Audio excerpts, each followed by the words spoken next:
Field. This is the 4A state championship football game. Lawton MacArthur in their white and yellow pants will kick off to Ardmore. The Tigers in red today. Greg Yeoman set to kick off. Deep is Raphael Denson. And Kendrick Moore and Shivas Coey in the wind going to play a factor in this game, Steve August, today. As you can see, the ball already blown off the tee. Yeah, it could. It's coming out of the south pretty heavy here today.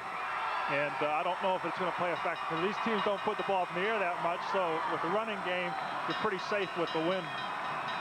Both of them keep it on the ground. We're underway.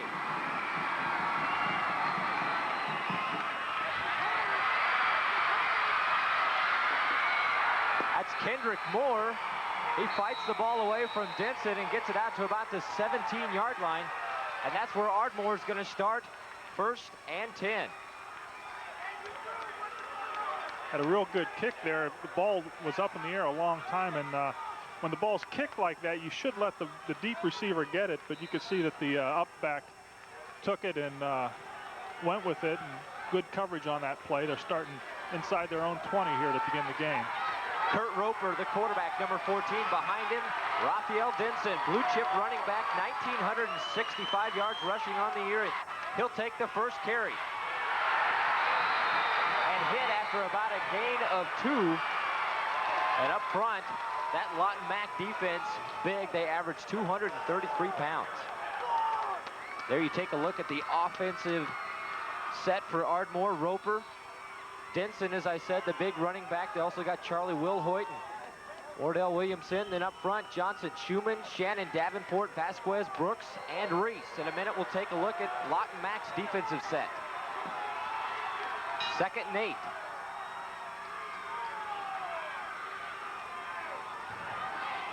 Denson again.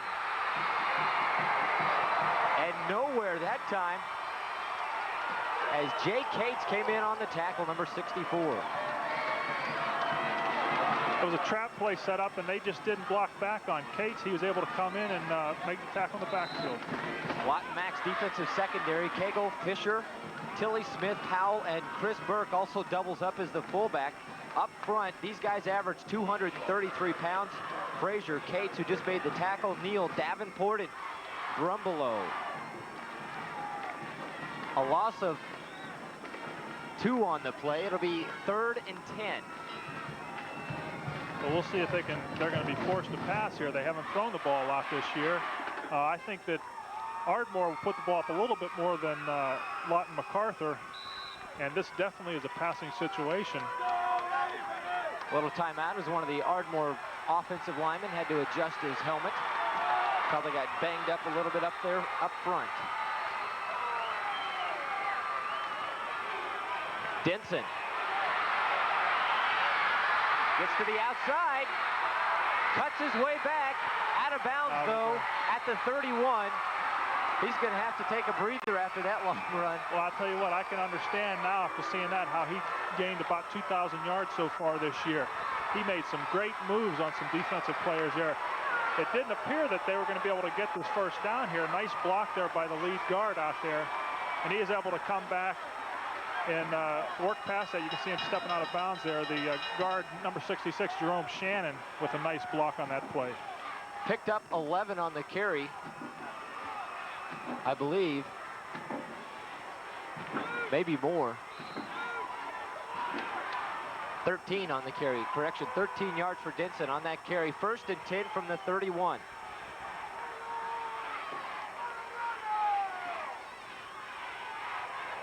This time it's to Williamson. And again, these are two teams that, Steve, have faced each other earlier in the season. And Ardmore beat McLean, or rather beat Lawton MacArthur in their first meeting, 39-8. Well, they had, I talked to one of the Lawton MacArthur coaches before the game, and he said the first half was a tight game. They played real well defensively, shut down Denson, but the second half he just exploded for some yards and some points, and they were wiped out in the second half. Williamson picked up 5 on that last carry. Cohey in motion. Roper on the option to Denson. just short of the 40. He's got to get to the 41 for a first down. That'll bring up third and about 2 yards to go, and a host of tacklers in on that play.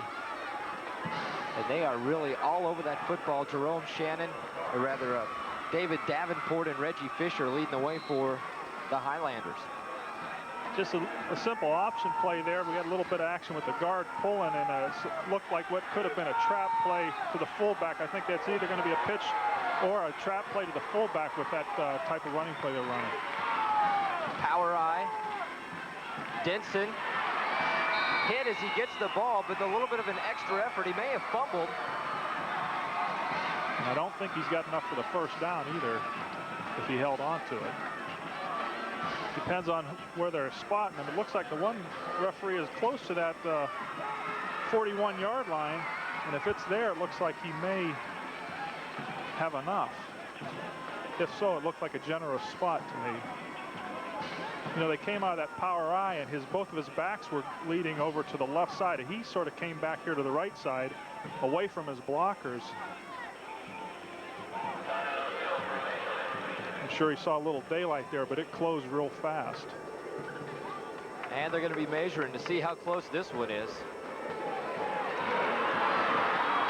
Oh, you see it right there. Just the nose of the football, but that's all it takes. They got the first.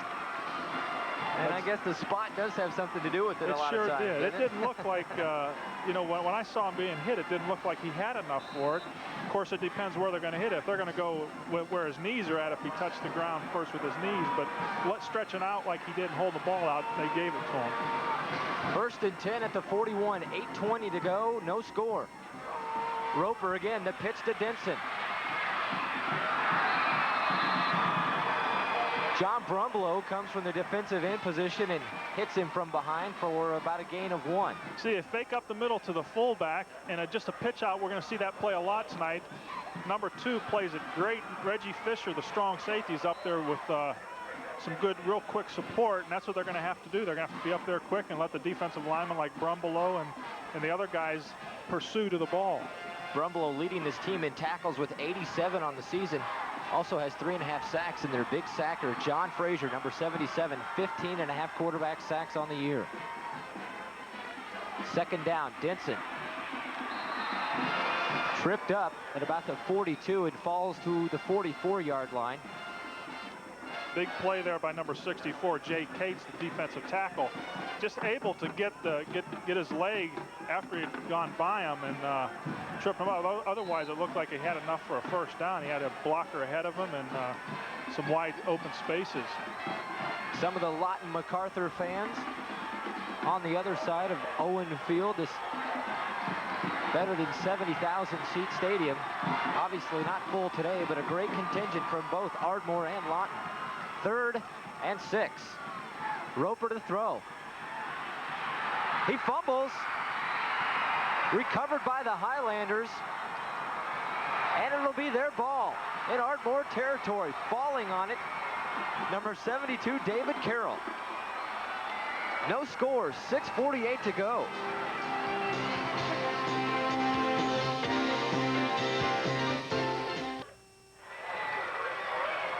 Back at Owen Field, they went ahead and started playing without as Chris Burke on his first carry from scrimmage rambled 30 yards all the way down to the Ardmore 12. And now it'll be a 2nd down situation for Lawton Mac as Chris Morrell just ran it about 3 yards on the play, actually 4. It'll be 2nd and 6 from the 10. Lawton MacArthur's offensive backfield, Anthony Loud, the quarterback, then Chris Burke, the fullback, 1,793 yards on the season. Chris Morrell and Ralph Dobbins in at flanker. Then up front, they play a 2 tight end set. Powell, Cates, Davenport, Petrie, Frazier, Andrews, and Brumbelow. In a minute, we'll take a look at the Ardmore defense. It's 3rd and 2.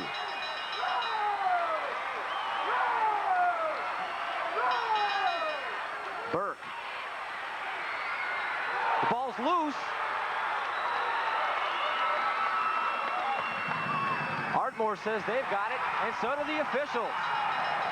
the Tigers on a turnover, and it looked like, Steve, someone's helmet or arm came flying in there to pop the ball loose. Yeah, it looked like a great hit by one of the defenders for Ardmore. I don't know if we'll be able to see it over again, but he had his helmet right on that ball, popped it up in the air, and they were able to come up with it. A big defensive play for Ardmore after seeing Lawton MacArthur ready to score down here. There's 5:15 to go. Ardmore's got the ball back, but they're deep in their own territory. And this is the 4A state championship football game. There you're taking a look at the Ardmore Tiger offensive huddle. They're standing in their own end zone as they come out. Chris Burke just fumbling the ball after picking up the first down, and Ardmore's going to take over 1st and 10. The pitch to Denson, big hole, and it closed quickly. Coming up to make the tackle, linebacker Aaron Powell, who's got 113 tackles on the season. So far in the game, Denson, with that carry, now has 25 total yards. He picked up 2. It'll be a 2nd down and 8 situation. And Steve, we talked about it in the beginning. These teams love to run the ball, and they'll keep it on the ground all afternoon. They sure do. It just depends which defense is going to be playing the strongest today. And the Highlanders jump off sides as flags come flying in from everywhere. You can see that Lawton is excited. They want to get back there. They've got if they can stop them here, they'll have great field position, as they did get good field position the first drive, stopped by a fumble. But they've got to key on Denson. We haven't really seen the ball going to the other backs very often. I think Williamson's the only one with a carry besides Denson. Yeah, number 31, Wardell Williamson. So that free 5 yards makes it a 2nd and 3.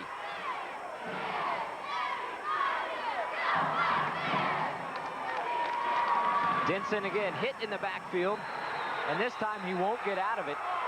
And in there immediately,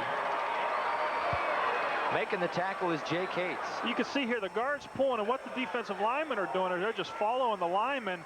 And Denson wants to cut back against the, the flow, although this backside support is just keying on him. They're not following the lineman down the line. They're getting in there and going after him. So I think Denson's going to have to stay with his blocking a little bit longer before he decides to cut back. Loses 3 on the play. It's 3rd and 5.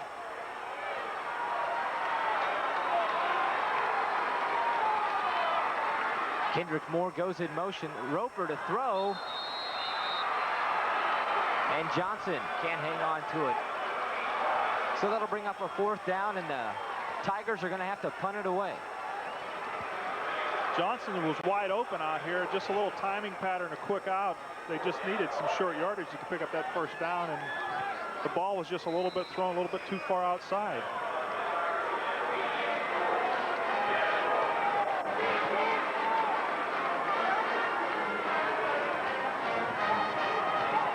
Nearly blocked. Anthony Loud's going to take it at his 49. He's got some room down the sideline. He fumbles the ball again. And who's going to come up with it? The official's pointing to the ground. I don't think there's no way he was down. The ball just came flying out of there. Boy. Looked like number 31, Wardell Williamson, came from the outside. He was one of the outside coverers, and he came in from the sideline. And Loud wasn't even expecting him here. You can see that Loud's catching it on the run. He's got a nice lane out there. You can see number 52 take up there. Right there, number 18 comes from the outside. Just and strips the ball from him.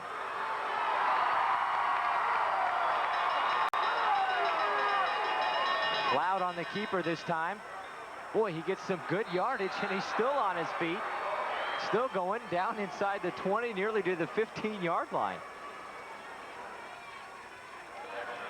Anthony Loud, 799 yards rushing on the season. He's a 41% passer. Well, he's their 2nd leading rusher on the team. He's behind Burke. And when they run that option, he's definitely a threat. Last week against the Black Diamonds of Salisaw, he racked up 202 yards on the ground.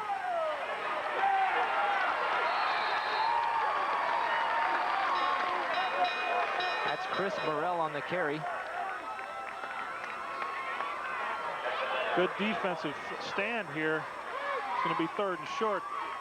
The Ardmore defense got some big guys up front. Gonzalez, number 79. Cody Ayer, number 75, is the nose. And Reese, the other tackle, is 220. They got some good size there. They got some pounds up front. 2 minutes to go in this first quarter. Loud again on the handoff.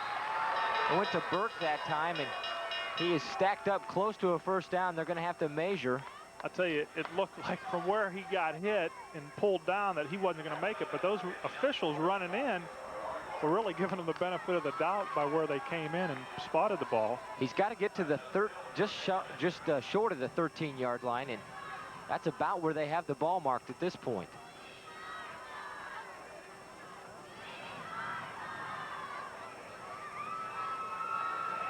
You can see he's got it by about a half a ball length. Lawton MacArthur is having their way today here. Throughout today's broadcast, we're going to give you some history of athletes here in the state of Oklahoma. Oklahoma football history. This is Owen Field, renamed Memorial Stadium. And of course, the field was named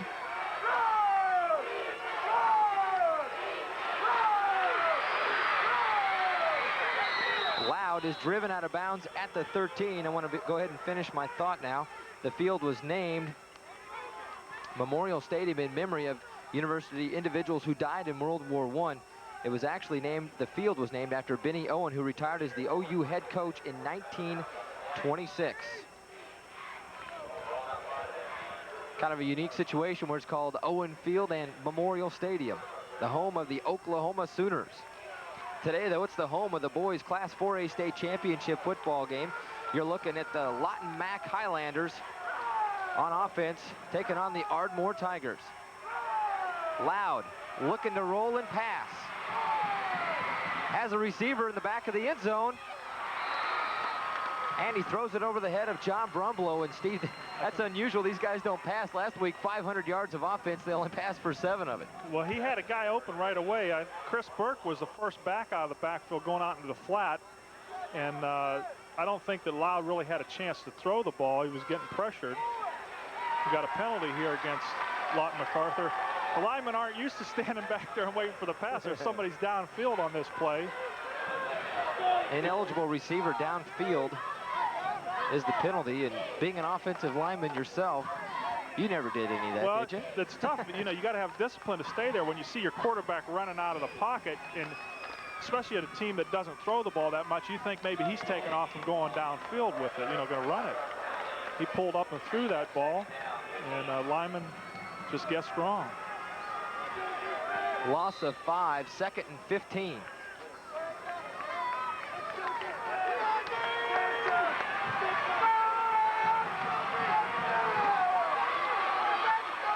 Now these Highlanders are coming with 3 receivers to the right. The pitch goes to Burke. And check out Richard Agnew. He loves that one, doesn't he? What a great play. We're going to see a lot of different formations here. We got one back in the backfield there, and Burke gets the toss. Agnew is up there in his face. No one blocked him. We had trips out to the right, and they're thinking, make him think pass, but they had that support come up right away. Nowhere to go for Burke. 1 minute to go in this first quarter. No score. It is 3rd and 18, a loss of 3 that time by Burke.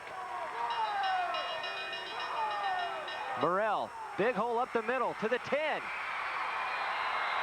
Lunges forward down to about the 6-yard line. Michael Banks and Kendrick Moore, the strong safety and free safety, making the tackle on the draw. Draw action here. Great blocking up front by his linemen. You could see that they were all on somebody. He had a crease to get through there, and nobody to tackle him until he gets to the defensive secondary. It was good play action, or fake pass action. I thought it was going to be a pass. Greg Yeoman's going to try and put the first points on the board for the Highlanders as this first quarter winds down.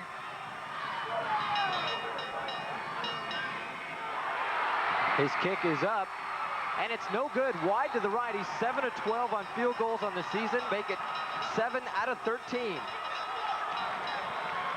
And we got 6 seconds to go, and boy, he really pushed that one, Steve. Well, there was a guy that came in there real quick, and I don't know if he saw him out of the corner of his eye, but it's number 72, and you know, we got to find who that guy is because he's not on our roster. Maybe they changed jerseys on us. Yeah, but we'll have to get our producer or director here to check on that, maybe get his name in here to give him a little bit of credit. I know he's made a good play earlier in the game. Ardmore now 1st and 10 from their own 20. Denson stacked up immediately at the line of scrimmage. We played 1 quarter. There's no score. We're heading to quarter number 2 coming up.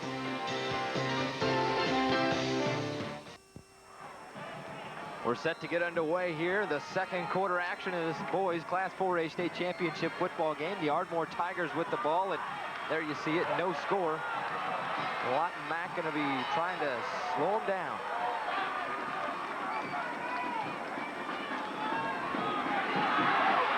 That's Denson.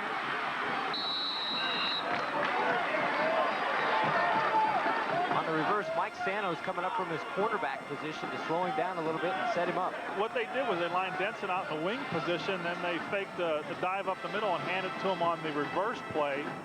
You're just going to have to locate Denson wherever, because sometimes they come out, he'll be on the wing, he'll be back at the tailback spot. He offsets sometimes, so just locate him. I'm sure there are defensive guys. There's got to be someone that's got to find him and stay with him all day long. If they can shut him down, I think they shut down the Ardmore offense. He had to get to the 30, and you see where the ball is resting just past the 30-yard line, so he picked up enough for the first.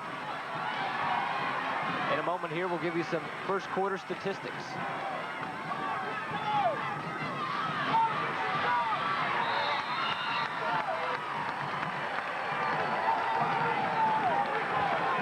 Carrying the ball that time for Ardmore, number 41, Richard Agnew. We didn't have him on our 2 deep as being a running back. Not at all. He's that defensive end that made the great play earlier at the end of that first quarter. But he's also backs up, I guess, Denson at tailback. He does now anyway. 2nd and 5 as Agnew picked up 5. Roper's going to keep it, and he gets swung around, but still picked up a couple of yards. They still got Agnew back in the backfield there. Wardell Williamson is at fullback, and Kurt Roper the quarterback. I'm sure you got to let Denson get a break now and then, and looks like that's what they've let him do. I think Agnew's staying in the game here. Hopefully Denson is not hurt, because on that last play there was a big pile-up over here on the sideline. It's 3rd and 3. Fumble. Ball still there. Nobody wants it. And who's got it? It rolls forward close to a first down. If Ardmore's got it, they should have the first. And where are they going to mark it? And they're going to put it down at about the 39 as the Tigers hang on to it. But boy, nobody can hang on to the ball today. Number 81, Brett Weech. You can see the quarterback does not even get the snap, and the ball's kicked over, and it's sitting in the open. No one's there. Someone tries to pick it up again. It's knocked forward, and I believe number 81, Brett Reese, the tight end, falls on it. Not quite enough for the first down, though. When he fell on it, he was facing the other way. Turned around and tried to fall forward in the NFL. That would have been good. When you're down. It's 4th, and they're going for it. They just got to get to the 40. Delay a game, possibly.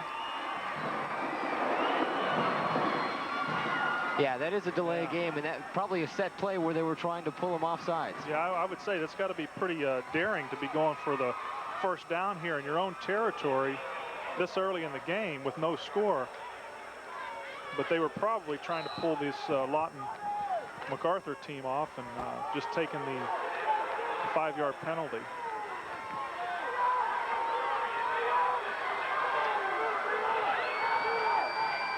We figured out who number 72 is. That's George Davenport kicking the ball, and Anthony Loud's going to take it about the 26 and move up the left sideline. Flags go flying in.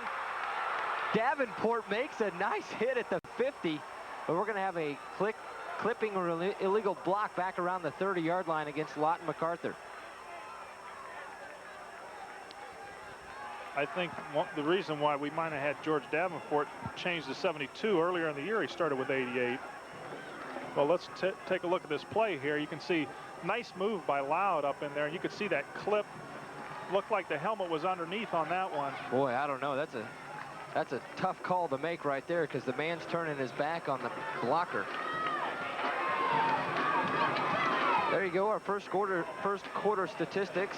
Since we said these teams love to run, that's why both of them have goose eggs up in the passing department. Ardmore 31 yards on the ground, Lawton MacArthur 58, and each team with a turnover, but both have fumbled it at least twice. What I was talking about, Davenport being 72, he's on the lineup at 88. Now he's playing center also, which is a new position for him, and being an offensive lineman, I guess they figure they better get him into offensive lineman number. That's Burke on the carry. And who were we talking about? Davenport, number 72, comes in from his defensive end spot and just makes a nice hit on him, and gain of maybe about a yard and a half. He does it all. He's been doing a good job defensively, and I looked to say his name earlier in the game and couldn't find who it was on the roster. I'd like to thank some of the proud sponsors of today's high school football game, being broadcast all across the state of Oklahoma: Coca-Cola and Arby's. Coke, you can't beat the feeling, and Arby's. Taste the Arby's difference.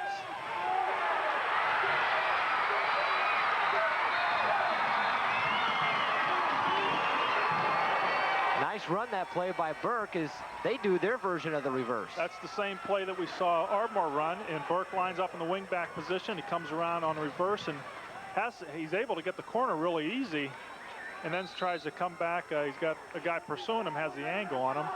Number 22, Kendrick Moore. But nice pickup on the reverse. Loud on the keeper. Across the 40 to the 45, and another Highlander first down. Well, Loud is a guy that can do it all. He's a punt returner and also the quarterback that can run the ball. He's a threat, definitely a threat. You can see he has a nice hole, makes a nice decision on that to keep the ball. Able to pick up a first down, and Lawton MacArthur is moving. For the record, Ardmore's principal, James Meese, the school built back in 1973, and they have 890 students. It's time to pitch to Morrell. He's popped behind the line.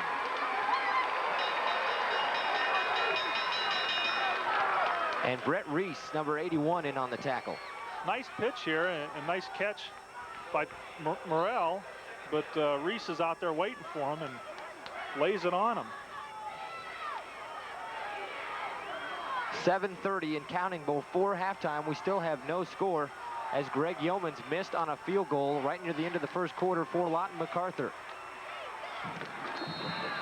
That's Chris Morrell again off the left side. Just a simple power play up the middle. One thing that, if you're trying to figure out what Lawton MacArthur's doing offensively, don't try. Because I've talked to a few people this week, and they do so many different things. And one of the things they run is something called a mesa offset, which is sort of like an old single wing formation. The quick snap, and it's Burke, the fullback. Did he lose the ball again? He lost the ball. Ardmore took it away from him, and the Tigers have it. Coming up with it is Brett Reese, number 81. Boy, Steve, what is the deal with the football? I mean, these guys are just tearing at it. No score. 6:48 to go before halftime. Someone must have greased up the pigskin before they came out this afternoon. 5 fumbles in the game. 3 times today, Lawton MacArthur's fumbled it. Chris Burke has lost it twice after picking up first downs. Ardmore has fumbled it twice. They've only lost 1 of them. Someone's got to wipe the Vaseline off that ball so these guys can hang on to it and put some points on the board. Roper's going to pass, has a receiver wide open, burning the defense. And touchdown, Ardmore. The Tigers getting on the board first. Tosh Johnson, man, what a play. Lawton MacArthur, not even there. Well, they must have had a broken coverage on that play. I don't know if we even had a defender out there on it. Maybe we'll be able to see here in the replay, but no, we're not going to be able to see it. For some reason, I was watching Johnson. He made a quick turn. The defender came up, and he just kept going, and I think it took Roper couldn't believe it. Like the guy's wide open or what? Well, the cornerback could have been thinking it was double coverage. He had short and someone was deep, but nobody covered deep on that play. And there's Mr. Davenport, big number 72, on to kick the extra point.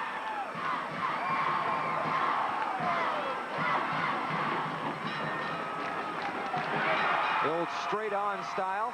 He puts it true and through the uprights. And Ardmore gets on the board first. 54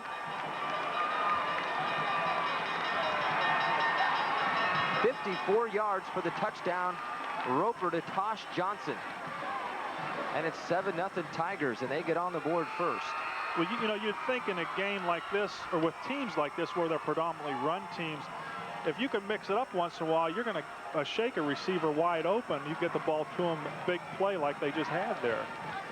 Ardmore's had some varsity and junior varsity academic bowl teams, and for those of you who haven't been watching these football games across the state all season long, we here at LaCie Sports promote staying in school and education for these kids and how so very important that is to them. And hopefully all these guys out here on the football field today will head on to college and get their degrees. Well, I know it's important to Coach Ronnie Tips at Ardmore. He's got a team that has an overall grade point of 3.12 for the top 35 kids, and that's out of a scale where an A equals 95 to 100. So really that's a lot higher grade point by some other people's standards. And his tight end, Brett Reese, who's made some big plays today, a 4.29 average, above a 4 point, because he's been taking some accelerated classes. So he's real proud of the academics on his football team. These guys do it everywhere. Davenport's kick is short, and it will go out of bounds. They'll move him back 5 yards on that one. Andre Dorsey came up and wisely let it go. You know, Mike, you were talking about how the ball must have some Vaseline or something on it. I'll tell you, Ardmore has made some big plays. They've caused the fumbles. And one of the things that Coach Tips told me was he feels his defense is playing a lot better this last half of the year. And he believes that defenses win championships. And he feels his team's ready to win this championship because his defense is going to play great. They've been playing great. And there's Coach Tips on the sideline. I'm sure he's happy with what he sees out there. In his third year with the Tigers, 13-1 on the season. Last week they beat McLean High School out of Tulsa, 36-13. It's his first trip to the title game and the school's first trip since 1982 when they beat Bixby. For Lawton MacArthur, their first trip here since 1971. That year they lost it to Vian. Davenport again boots it deep this time. Loud's going to take it at the 4. What? And I don't know if somebody called for a fair catch or what. Well, the referee's walking. Where the heck he's going up to the 20-yard line with the ball. Somebody offsides. You call that for me, Mike? I don't know what happened. I'm confused too. Maybe Bob Collins can find out what happened. We got Bob Collins down on the sidelines for us. See if he can find out what happened on that play. Well, they're going to, I don't think they know what's going to happen yet. It looks like they're taking it back to re-kick it.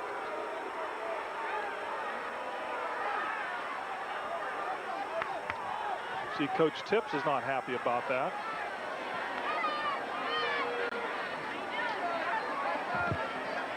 Well, if we can try to unravel this, we'll let you know, but looks like they're going to give Ardmore another chance at it. Now, are they kicking from the same spot, Mike, or are they going back 5 more yards? They're going to be kicking from the 35-yard line. Maybe what happened is they never originally moved the ball back after it went out of bounds. Well, you know, I was going to comment that kick, he kicked that further in the first one. He's supposed to be back 5 yards. So maybe they moved it up instead of moving it back. Well, we're so far up here we can't hear the whistles, but apparently they blew the whistle before he kicked that. Davenport's going to try it again. Third try is always the Jim, and yeah, he does it this time. And this one's the furthest kick of all. He boots it out of the end zone over Loud's head, and hey, we should have started at the 20-yard line anyway. Great kick by Davenport. And look at Davenport out there at midfield, about the 36-yard line. He's changing shoes. Let's head on down to the sidelines with Bob Collins.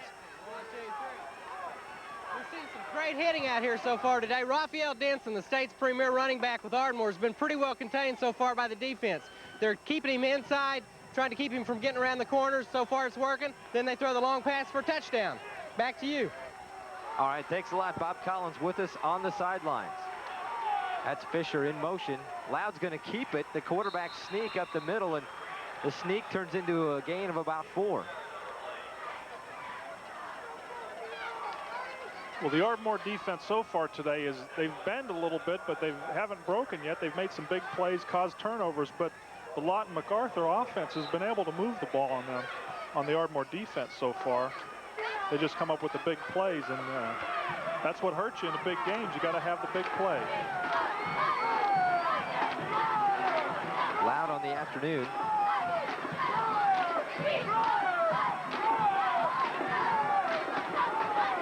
With the ball again, he's going to keep it and cross the 30.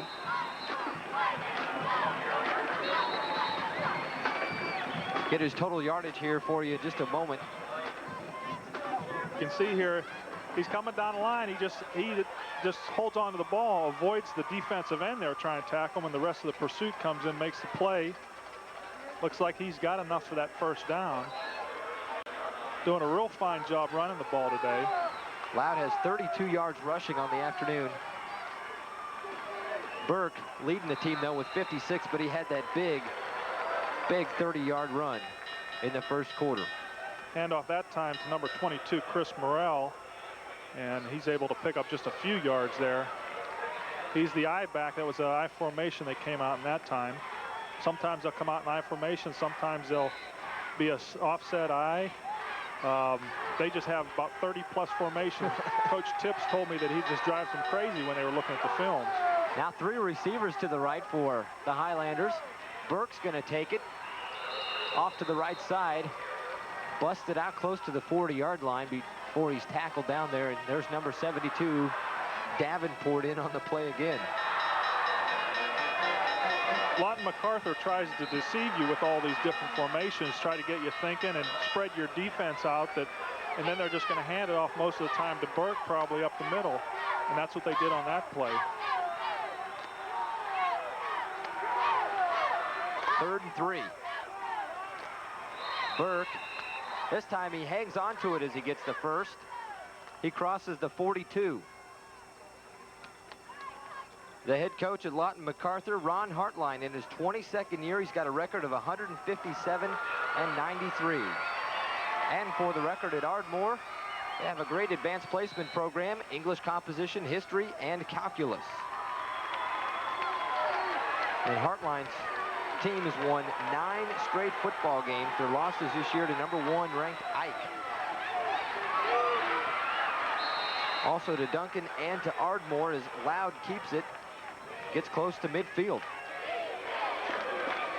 In talking to one of the assistants for Lawton MacArthur earlier, he said that they're a lot better team now than they were when they played Ardmore earlier on the year, and they lost 38-7 in that game. They believe their offense a little more diverse. At the beginning of the year, they had just run mostly this Mesa offset, which is, that single wing formation. Now they've got a lot of their formations in. The offense is a little more diverse. Quarterback's running well, too. Quick count again, Morrell. And he goes nowhere as the Ardmore defense comes swarming. This is a great defensive play by this Ardmore team. You can see number 59 is right on it, Coy Vasquez. And he's the linebacker, inside linebacker. I believe he's the 2nd leading tackler on this team. He's also plays on offense as the right guard. You can see Ardmore Tiger getting excited with his Christmas hat on. He's ready for Christmas. 3rd and 8. Loud, looking to throw, but don't count on it. Ooh, hit as he spun out of bounds. Here comes the flag flying in. Unfortunate penalty for the Ardmore Tigers. That's going to give Lawton MacArthur a first down into Ardmore territory. Boy, that was a close-looking call there. I mean, here's a quarterback making some great moves, getting away from a couple tacklers, and the one guy that had him right on the sideline really didn't have him down. And here comes the defensive back in trying to lay a hit on him. And I think that's what the call is right there. Yeah, personal foul penalty against Ardmore. And here, let's take a look at it again as Loud just runs and runs and runs. You see right there that Reese should have him. He does have an arm on him. He gets away from him. Here comes number 75 in. He should get him. And 22 just looks like he's right on the sideline when he hits him. I could see where they're calling it, though, because you're spinning him out of bounds. And you know, he came, Kendrick Moore came diving in there pretty hard.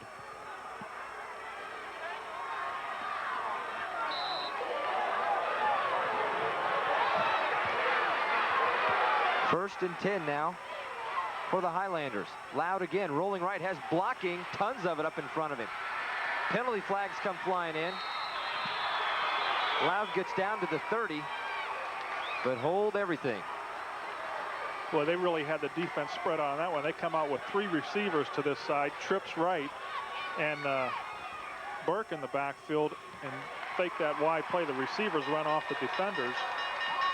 Tough break for the Highlanders. Burke picked up 12 on the play, but it's going to be all for naught as we have a holding penalty, and let's see who did it.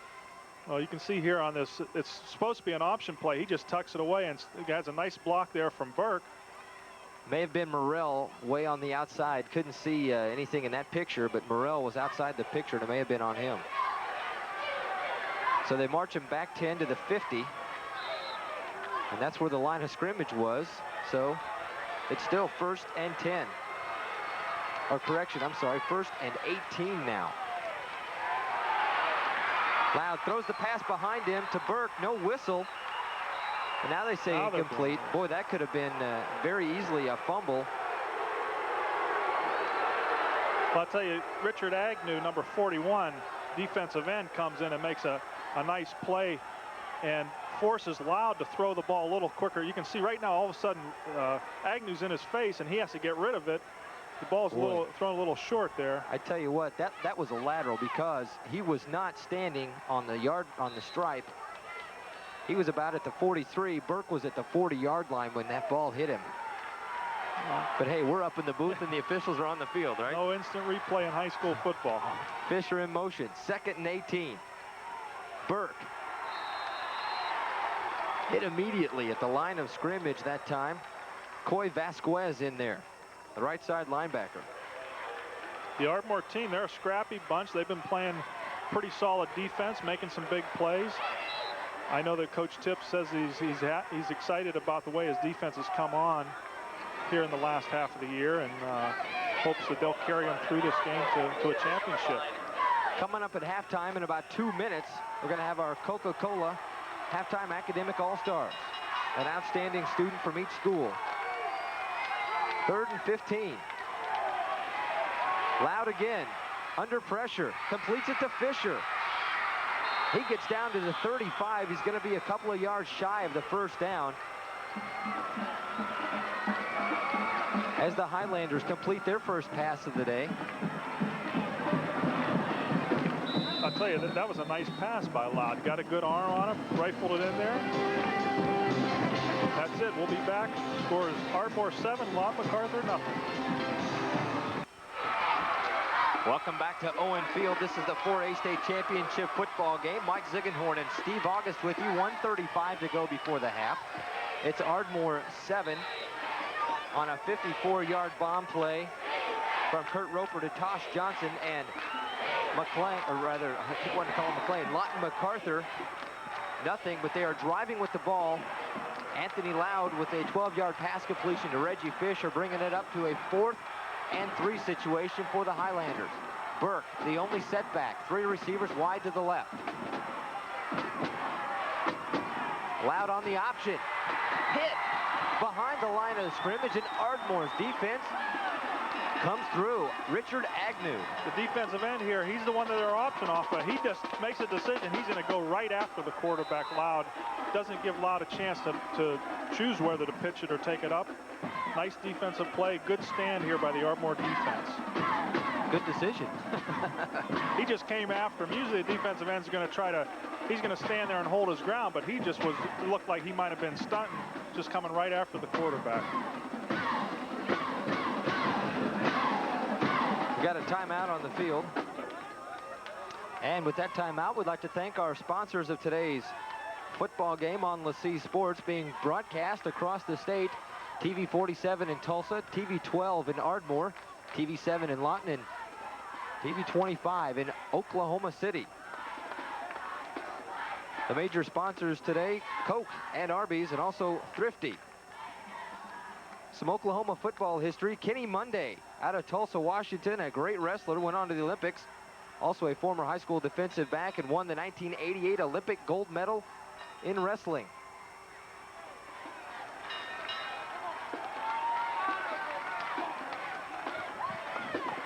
And throughout the afternoon, we'll be talking about some of the great athletes from the state of Oklahoma. Well, I'm sure that Ardmore's going to come out here. They're going to try to get some points up on the board. They know that they can throw the ball. They've got a great running game, and they've got about 65 yards here to get down into the end zone. It's a 1st and 10. 1:29 to go before the half. Roper looking for Denson, and it's picked off. Taken by Mike Santos. Santos came all the way across from his cornerback position on the weak side here. The ball was just laid up over the middle. They were trying to split the defenders, and the ball was just thrown a little bit too easy. Didn't get there quick enough. Santos come across, make a nice play on it. Can you go to your big play man too much? Because he was double teamed. Well, I guess, that time it didn't work. They thought they had saw something open in the middle, and, after going on the touchdown pass previously down the sideline, maybe they figured they'd be biting on that. 1:09 to go. Loud, they're going to have to put some points on the board. Looking for Burke, he fumbles the ball. Tigers come up with it. Ardmore's got it back inside Lawton MacArthur territory. And there's the nose tackle, number 75, Scott Codier. And he makes a nice hit on Loud there. And Gonzalez comes up with the fumble recovery. Head on down to the sidelines now with Bob Collins. A lot of hard hitting down here. It's been a game of turnovers so far. So far, neither team's been able to capitalize on the turnovers. It's only a matter of time. One team's going to break loose if they don't start hanging on to the ball. All right, Bob Collins, thanks a lot. There's Johnson again from Roper. He gets it down inside the 20-yard line. Those two connecting for the only touchdown on the afternoon, and Roper comes flying in and says, hey, give me a timeout. I want that clock to stop.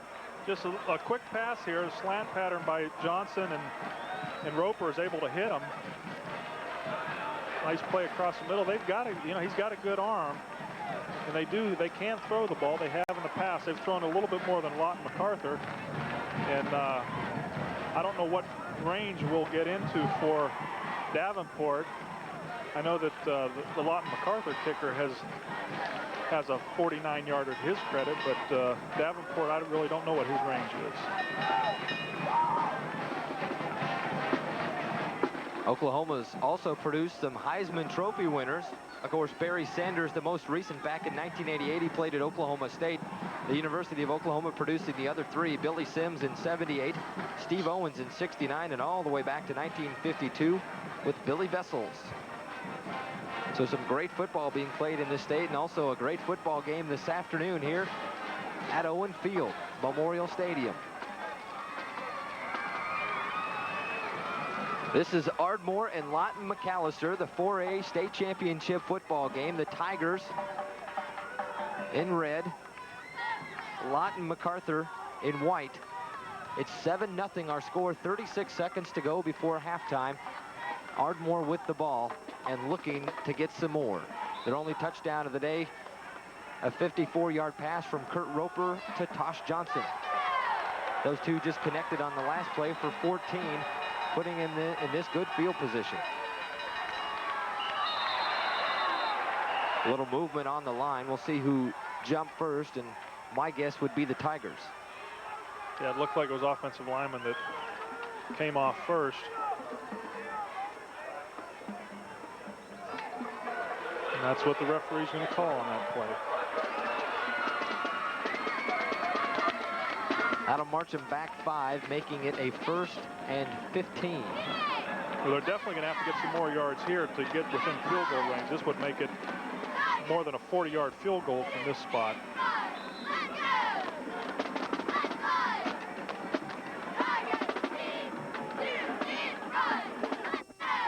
Roper on the draw to Denson. Gets away from 1, 2, 3, but not 4 tacklers. Reggie Fisher, actually the 3rd guy who ended up tripping him up and putting him to the turf. You can see some great running here by Denson. Shakes off 1 tackler there, and it's a nice move to cut away from the inside traffic, tried to get outside, and finally brought down, but he's got some quick feet. The guy can run. Ardmore, we've been talking about how important academics is. 60% of their seniors go on to college.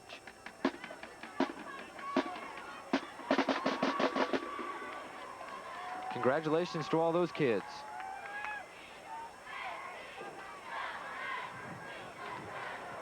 Coming up here at halftime, we're going to talk to a couple of academics, all-stars. One from each school, one from Lawton MacArthur and Ardmore. Students who excel in the classroom and with extracurricular activities.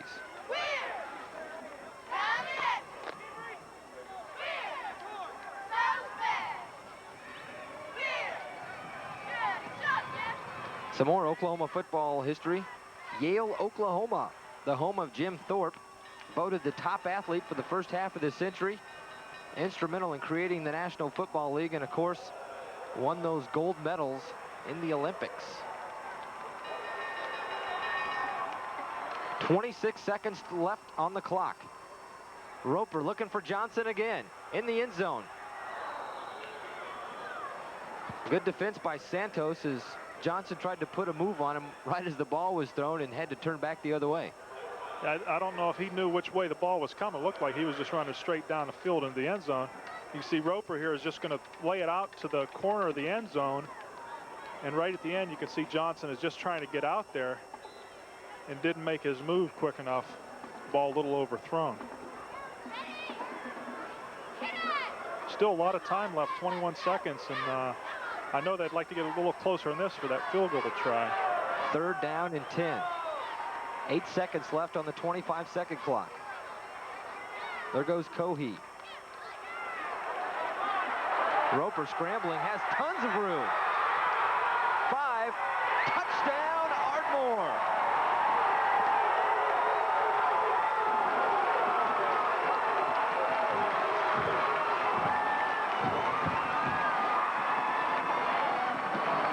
Roper's just sitting back here looking for someone to come open. He's getting pressured, and as soon as he takes off from that pressure, he sees a wide open space in the middle and then just heads for the corner of the end zone, able to get past there. Nice running by Roper. Secondary would just all run off following the receivers, and it's wide open in the middle.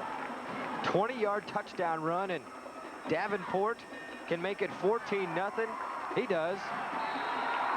So the Tigers, with 14 second quarter points, now have the lead.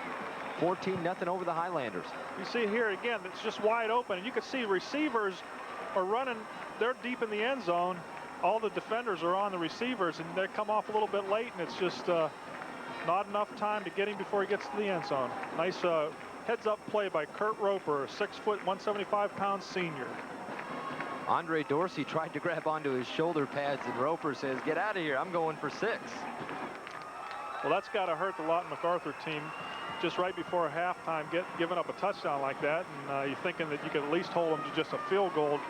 So they're going to come back probably the second half, 2 touchdowns behind, and they're going to have to let that offense start exploding for them. Another football star from the state of Oklahoma, Troy Aikman out of Henrietta, now called the Knights. They used to be called the Hens. He played football there at Henrietta High School, now plays for the Dallas Cowboys, also played collegiately here at the University of Oklahoma and for the UCLA Bruins. But Troy's got those Cowboys on the road. On a roll. This will be the 4th week. They'll go without a loss because they're off. They've won 3 straight. See, they got a shot at the playoffs. And Davenport with the wind almost kicks a field goal.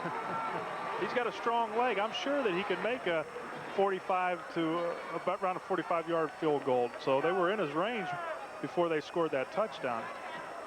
Davenport being a Mr. Do-All, he's out there changing his shoe again after having to kick off. He's got to switch back to those defensive shoes. There's no rest for the weary. He's out there the whole time today.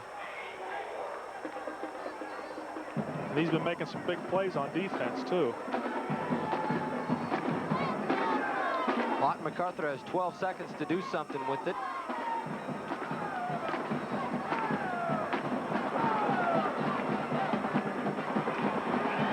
A new quarterback in for the Highlanders. It'll be number 14, Matt Passmore. And that handoff to Chris Burke ends the first half. Ardmore on top.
Owen Field, where at halftime, Ardmore is leading Lawton MacArthur 14-0, largely because of turnovers and field position. In talking with some of the people from MacArthur at halftime, they felt if they could come back out and establish their running game like they did in the first half and avoid the turnovers, that they had plenty of time to get back in this game. One interesting thing that did happen out here at halftime, we had a whole herd of people out on the field looking for a contact lens for number 72 with Ardmore, George Davenport. George Davenport's one of their key players. He plays both ways. He's filled in at center, tight end, defensive line, offensive lineman. He lost the contact. He will play without the contact the second half. The contact's been found. It's in 2 pieces. We don't know what kind of effect that will have on George Davenport. He's also their place kicker. All right, thanks a lot, Bob Collins. Boy, that's an interesting note. I mean, maybe that's why he put on the wrong jersey. He forgot to put his contacts in. But no, he was supposed to wear number 88. He's got number 72 on. And as Bob said, he's a Mr. Do-It-All for the Ardmore Tigers. And he has been so far today, hasn't he? He sure has. He's an excellent kicker. He's kicked the ball in the end zone a number of times. And we haven't tested him on the field goal yet, but I believe he's got a strong enough leg to kick a long one. You know, and the first half has been full of turnovers. Both teams fumbling the ball, and Lawton MacArthur coming up with an interception. Then they fumble it right back to Ardmore, and they score the goal, the 14th or second touchdown rather of the first half. Well, there's definitely mistakes is playing a big factor in this game, and then a couple big plays by Ardmore for their touchdowns. Other than that, we really don't have very many exciting things to, productive things offensively. They've been moving the ball okay, but the turnovers, penalties, have just been killing them. Let's go ahead and check out the first half statistics if we can. Passing yards for Ardmore, 68 yards passing, 2 out of 5 with 1 interception. Lawton MacArthur, 1 out of 3 for 12 yards. Reggie Fisher, the only completion there. Total rushing yards, 17 carries on 72 yards for the Tigers. The Highlanders, 27 carries, 130 yards. They're tearing it up on the ground, but they can't hang on to the football.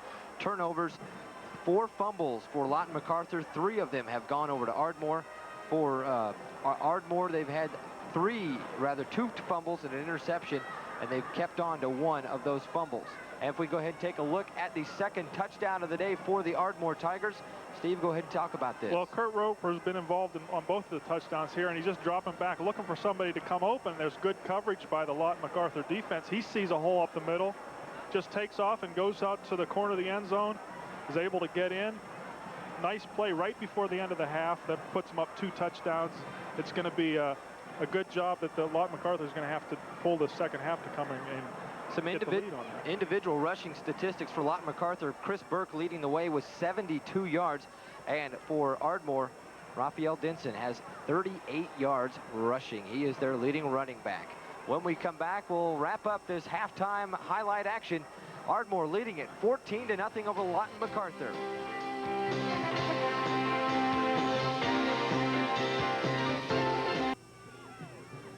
We're sitting on the bench at halftime. This is the infamous bench. Ask any Nebraska Cornhusker what's wrong with this bench. They'll be able to tell you. This is where Mickey Joseph, just a few weeks ago on this field, the quarterback of Nebraska, came crashing out of bounds, slid right into the bench. When he slid into the bench, he split his leg open, had to have major surgery, tore some muscles. As a result, these benches, all the benches on both sides of the field, have been moved all the way back, the furthest that they can be from the playing surface, give everybody a good, fair shot of out of bounds with hopefully nobody getting hurt on the benches today. What we've seen so far has been a hard-fought battle. Both teams are giving it their all. This is a game of champions. This is a game of heart. It's a game of desire. Both teams giving it their all. Lawton MacArthur determined to come back out the second half and establish the run. And Ardmore just as confident that they're going to come out, get their running game going, try and get Raphael Denson to the outside so that he can break some long runs. We're going to see what happens today. But for now, we're sitting on the bench about 15 feet off the playing field. Let's go back upstairs. All right, Bob, enjoy yourself. Take a break sitting down on the bench during the halftime highlights, huh? You know, Steve, what is going to be the keys to the second half here for Lawton MacArthur to get back in this football game? Well, they definitely got to get something established offensively. They've had the running game going fairly well, but they haven't really been able to hold on to the ball. And basically, it's just a matter of mistakes. They can't have any turnovers. Penalties got to be kept to a minimum. And I think that they've done pretty well offensively. Just the mistakes have killed them. And probably a couple of passes would do them well to break it up a little bit because Ardmore knows they're going to run the football. Well, and Anthony Loud has shown that he can throw the ball. They have some crazy formations. They keep the Ardmore defense guessing, and they're going to continue doing that, but they've just got to execute and not make the mistakes. Well, during the first half, we've talked to you about some of the great athletes that have come out of the state of Oklahoma, and we're going to tell you about another one right now. That's Dave Rader out of the University of Tulsa. Dave graduated from Will Rogers High School, then played collegiately at the University of Tulsa, where, of course, he now is the head coach. Also played in the National Football League with the New York Giants. Also Jack Mildren, who played at the University of Oklahoma, the first wishbone quarterback for the Sooners. He's now the lieutenant governor of the state, just elected in the past couple of months. So Jack Mildren. And Steve Owens out of Miami, Oklahoma, a running back at Miami High School, then won the Heisman Trophy playing here at OU back in 1969. And you see the teams, there's Lawton MacArthur running back onto the football field as they get set for the second half of action. And the Highlanders, down 14 points, are going to have to put it together.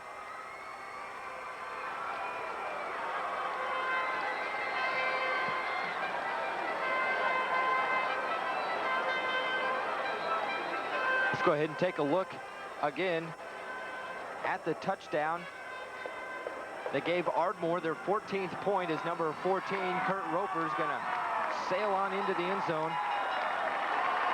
Well, that's a tough play there. You know, the defensive line does a good job, puts pressure on the quarterback. The secondary's got the receivers covered, but he just gets away from the line's rush and gets up the middle and has some space to run towards the end zone.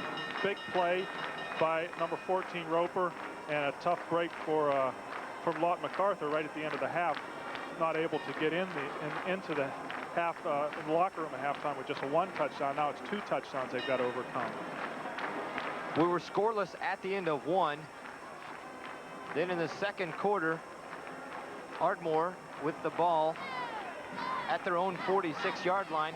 Kurt Roper throws a 54-yard bomb to Tosh Johnson, a 6'2", 175-pound sophomore. He was wide open. The defense didn't even cover him, and he went streaking down the sidelines for their first TD. And then there you just saw the replay of Roper going 20 yards in for the touchdown. This is Owen Field in Norman, Oklahoma. This is the boys class 4A state championship football game. I'm Mike Ziegenhorn. Alongside me, Steve August for today's action. The first half has been a dandy. Let's see if the second half can be just as good. And as Bob Collins mentioned there at halftime, Steve, George Davenport, well, he's running out there to kick, so I guess he'll kick off. Lost his contact, and it broke in half, so he will be contactless. Well, but he won't be contactless on the field. I'm wondering if he's keeping the one that he had, if he's keeping it in there, if he's taking them both out. I would assume if his eyes are as bad as mine, I wear contacts, and I've lost contacts in game, but I've always had an extra pair with me. That's one thing you got to remember. If you're wearing contacts, try to always bring an extra pair with you in case you do lose it in some kind of sporting contest like this.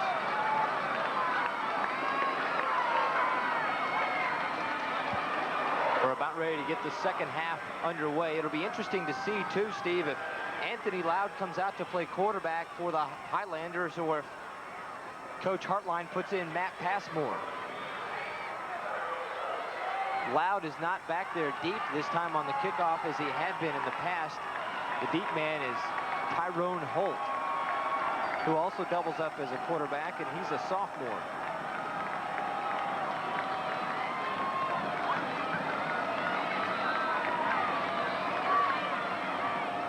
"24 minutes to go in the football game. Davenport and Holt's going to take it deep into the end zone, and that'll be it. They'll bring it out 1st and 10 at their own 20-yard line.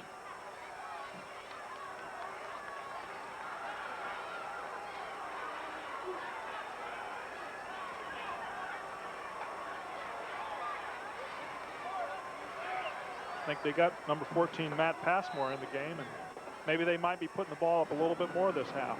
It will be Passmore. And Loud's problems were hanging on to the football in the first half, and Passmore started the last series. This time he starts it off by handing it off to Chris Burke, the fullback. Burke was 72 yards on 12 carries in the first half.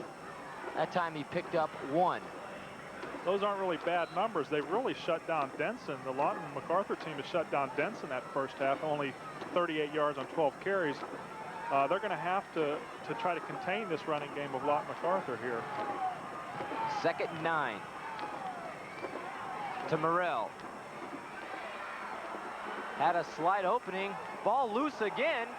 Reese has it down to the 5. The officials didn't even know what was going on.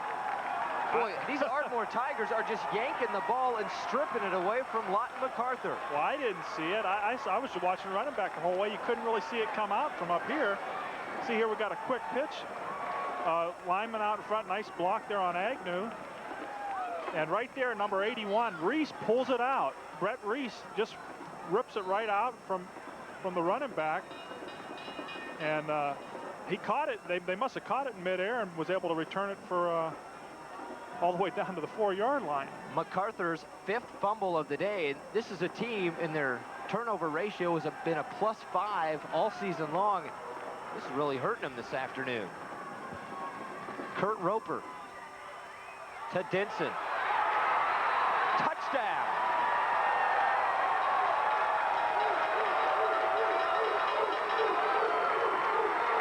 And there was another loose football, and Reese comes up with it again. Well, the ball's bouncing Ardmore's way today. You can see he's going up, he's shut down, and he fumbles the ball before he even hits the line, the defensive line right there. And there's the guy, Brett Reese, is in the right place, makes a great play there. He's the one that caused the fumble before. Now he comes up with a touchdown. Unbelievable. We're just 1:06 into the second half, and the Tigers are on the board again. Davenport kicks it true. No, it's wide to the right. I'm sorry, wide to the right. 20-0 our score. Ardmore leading Lawton MacArthur.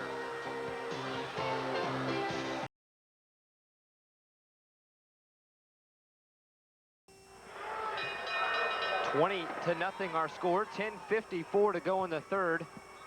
As Ardmore, the result of a turnover, then just about turned it over themselves. Brett Reese on the tail end of both of those, stripping the ball away from Burrell, and then picking it up off the ground after Raphael Denson dropped it into the end zone.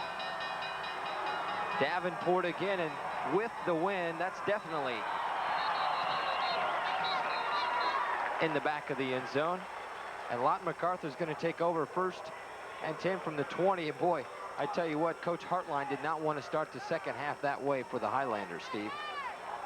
Not at all. Here's that play again, the touchdown fumble. You can see it doesn't even look like anybody hits him on that play. And Brett Reese is just right on top of it, sees it come out, and nice bounce for the Ardmore Tigers. They don't pass the ball that much, so the tight end Reese is saying, I got to get this while I can. Morrell left side to the 29. Big hole there as the front guys for Lawton MacArthur open it up. Good blocking on the left side of the line here, and Morrell just has to just go through that gap, tackled by Kendrick Moore, the free safety. But Lawton MacArthur is going to have to get some big plays here. They got a lot of points to overcome. Still a lot of time left in this game. Pickup of 9 for Morrell. He had 26 in the first half. That time it was Burke. And he gets enough for the first, and the Highlanders are on the move. Inside trap that time going against the flow. Guard was pulling and blocked out on the defensive tackle. A nice little gain for Burke. He's been getting some pretty good positive yards today. Fisher in motion. Passmore on the keeper. No, I'm sorry, that's Tyrone Holton there at quarterback, number 6. He's a sophomore, and he should have pitched it. Instead, decided to keep it and gets nailed. Well, you can see here, he fakes off to the fullback there, the first one, but he almost gets hit by number 31 for Ardmore. And then right there at the end, there's number 81, Brett Reese, coming up with a big play. Once again. He's everywhere. He's a sophomore, and he made, you know, not a good decision, I guess, but just he's a sophomore, so you expect that out of him. He loses 4 on the play. 2nd and 14. Passmore to Morrell. Has blocking. Gets a nice one from Burke. Boy, that could have easily been a penalty, as he was out of bounds as he crossed the 45, but no flag. He's got plenty for the first down as he gets down to the 46-yard line. Well, we see we got another quarterback in here now. Passmore, quick pitch out here to number 22, Chris Morrell, and he breaks a tackle there. He's coming down the sidelines. You can see he steps out of bounds before he was hit, but I think it was too close of a play to have called throw a penalty on that. 19-yard pickup that time for Morrell. Now Burke. And they're not getting much up the middle. Is that Ardmore defense up front, led by Gonzalez, Reese, and Cartier. 3 yards on the play. They came out in the offset eye. Burke's lined up over the guard. The tailback's right over the quarterback. And they inside handoff to Burke. Just a short gain. Nice play by the Ardmore defense there. 2nd and 7. He picked up 3. Passmore to pass. Hits Brumbelow. Crosses midfield into Tiger territory, down to the 37. One thing you see on this play here is we got the wingback, number 2, Reggie Fisher. He's lined up way over on the sideline, and they throw it to the inside receiver, number 82, John Brumbelow. And what they were trying to do with Fisher was spread that defensive secondary out. He was almost on the sideline. I've never seen a receiver line up that close to the sideline. Fisher again in motion. The counter play to Burke. Leaps over a man. Down to the 20, stumbled against his own player, or else he might have gone all the way. That's a shame. We'd have to give the number 77, John Frazier, the credit for that tackle. Nice moves by Chris Burke on this play. You can see he's hurdling a guy right there. He's going to cut back inside underneath number 22, Kendrick Moore, and his offensive lineman runs into him. Yeah, but now, at least he's down there blocking, right? The coach is going to complain block about that. the other guy. When you go downfield, look for somebody in the other colored jersey. Here comes Fisher back this side. Morrell up the middle. They're starting to run on the Tigers now. They must have figured out something at halftime. He gets it down to the 10 and close to another first down. The running game's looking real strong here. It's just a straight dive play up the middle. Nice hole by that offensive line. We're going to have to give them some credit on that one. Tony Anders, Jason Sutter, Dallas Petrie, John Frazier, and Jay Cates doing a great job up front. Today's football game sponsored by Coke. Coke, you can't beat the feeling. Arby's, taste the Arby's difference. And Thrifty for ground transportation. 2nd and 2. Burke nailed as soon as he gets the ball, and there's that Davenport, and he could see where the ball was that time, couldn't he? Well, that was a great play. I think Davenport was the first one to him. You see, just as soon as he gets the ball, Davenport is in his face. Burke does a great job to hold on to that ball. Surprise, you get the handoff, and look who's in your face, the defensive end. Whoa. Cordier and Reese also in on the play.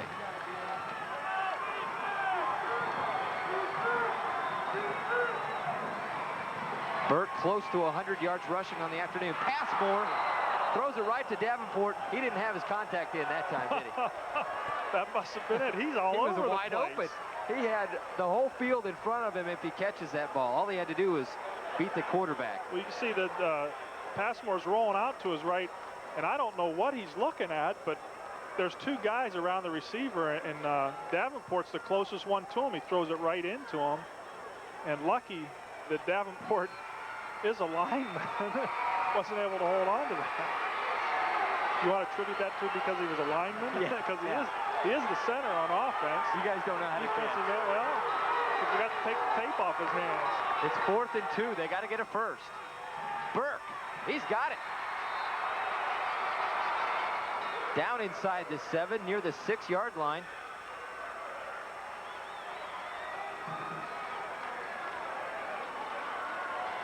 Well, Lawton MacArthur, they had a pretty easy time moving down here until we got down close to the end zone, and that's where the tough yards are, and this Ardmore team is tightened up down there.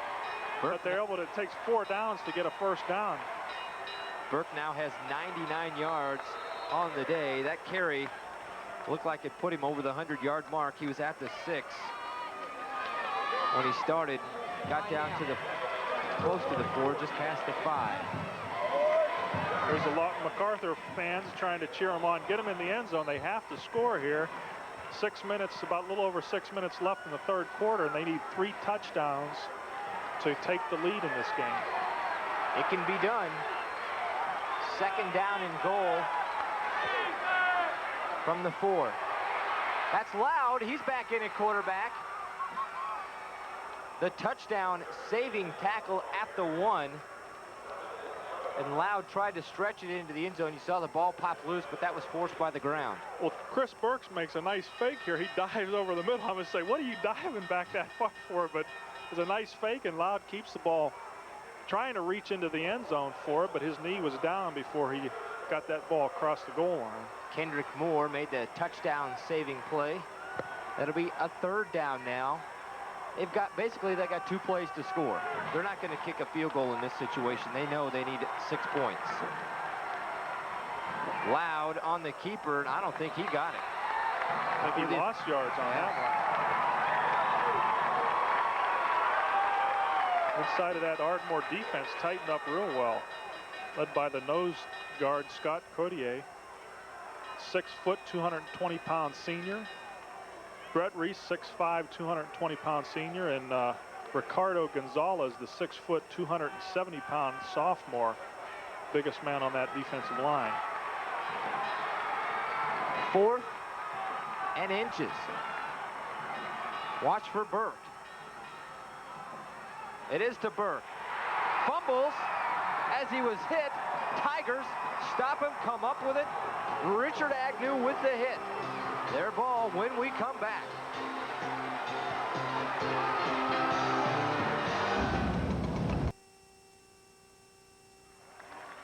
We had player hurt on that play, Chris Burke. You can see here coming out on the quick pitch. Number 41, Agnew, is right on him. Fumbles the ball. That's their 6th one of the day. 4th one they've lost. Well, they didn't lose that. They kept that back. But you can see they're taking off Chris Burke, hurt on that play. Right now down to Bob Collins on the sidelines. School spirit's a wonderful thing. We're over here on the Lawton MacArthur sidelines, and school spirit is crazy out here. You'd think this team was ahead, but it'll only take you so far. It comes down to a game of football, winning and losing, who makes the most of their opportunities, who makes the fewest turnovers, who makes the most scores when they're in position where they should make those scores. So far, Lawton MacArthur's had a tough time hanging on to the ball. Both teams have been hitting hard. 7 fumbles out here today, and until one team decides to just hang on to the ball, we're going to have a long afternoon for one team. Let's go back upstairs. All right, thanks a lot, Bob. The Highlanders jumping offside. They had Ardmore deep. They were starting at the 2. Now they're going to start at the 7-yard line with a 1st and 5 situation. Boy, Steve, I don't understand. I guess Ardmore just must be popping really hard. We've seen Brett Reese strip the ball twice, and the Tigers are just sticking him on D. Well, they're coming after him. There's been some big plays made by this Ardmore Tiger defense. You want to say Auburn Tigers, don't you? That's Denson. He cuts out across the 10. Tell you, they're playing like the Auburn Tigers today. Looking tough. Frazier in on the tackle that time for the Highlanders. This MacArthur defense has been playing pretty strong defense. They haven't given up very many yards to Denson, who is the big threat for Ardmore. But yet we have 20 points on the board for Ardmore. Got an official's timeout on the field. One of the Lawton MacArthur players. A little bit of an equipment adjustment. Equipment adjustment, I should say. That's John Brumbelow, number 82, the defensive end. Lawton MacArthur, one of the 4 schools selected as a lighthouse school in the state of Oklahoma.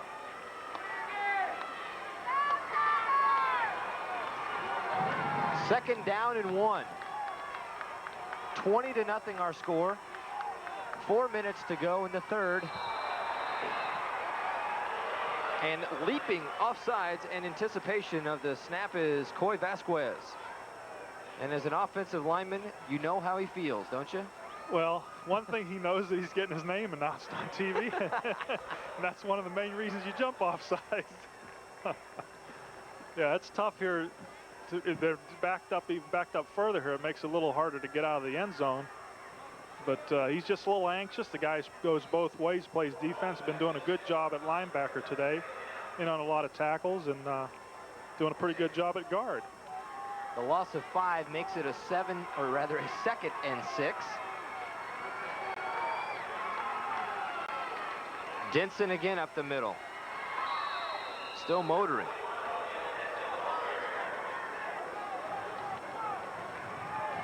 That time Denson went over his left side of the line.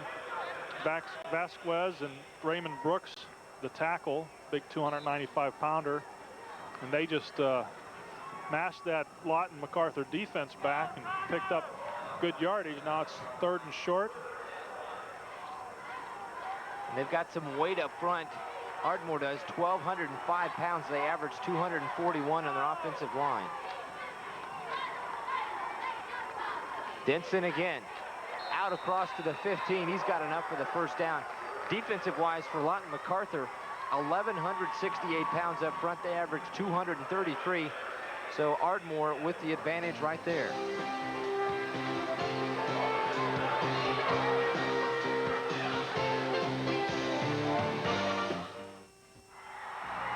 Back to live action. Raphael Denson all the way down the sideline. Touchdown Tigers. They score an 88-yard touchdown run. Denson beat the defense. Like we were just talking about how they've been shutting him down. He's only had about 52 yards so far this game. The quick pitch out here, nice blocking. There's a crease down the sideline, and he's able to outrace the defenders. good speed on Denson's part. That gives him 88 yards, 140 yards so far on the day.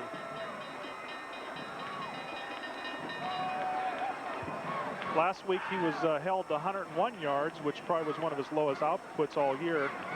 He has, now he's got over 2,000 yards for the year. But you can see that he has a lot of speed and just outraced the defenders down the sideline. The Tigers with 140 yards rushing at the half. Denson now has 140 total for the entire game as George Davenport puts it through the uprights, and it's 27-0 now. The Tigers leading this one. Big plays. That's what we've had. We've had some big plays from the Ardmore team. Lawton MacArthur's been doing a pretty good job here, but you can see we got a quick pitch. The linemen are blocking. Nice block there by the lead back out there. And nobody's out there on the sideline. They're all coming from the inside, and he just has a speed. The referee makes a nice shield block on the, I don't know if that's the backside end. Number 88, Andre Dorsey, trying to get in on the play, and the referee helped out a little bit there. But big plays have been what's happened for Ardmore today, and worked against Lawton MacArthur. And you knew as soon as he hit the 20-yard line and the sideline, he was going to be gone. He's got some good speed, good-looking running back. A blue-chip athlete coming into today's game, 1,965 yards rushing. Last week he broke Freddie Hurd's school record of 1,950 yards. Hurd set that record back in 1975. Ardmore now with 242 total yards. Denson, 140 of those. Holt with the ball. Had some room, and all of a sudden it looked like he was going in slow motion. Well, one of the few kickoffs that we've had returned here, Davenport didn't quite get everything into that one. You could see the ball is being caught about the 3-yard line. It's a middle return coming right up the gut, and then he wants to try to cut it back the outside, making a move underneath, and number 41, Richard Agnew, is not going to be fooled on that one. Agnew also been on quite a few plays today. There's been some good play by a lot of these Ardmore defenders, Agnew, Davenport, Brett Reese. 1:30 to go in the third quarter. Loud to pass. And Ardmore's defense says, no way.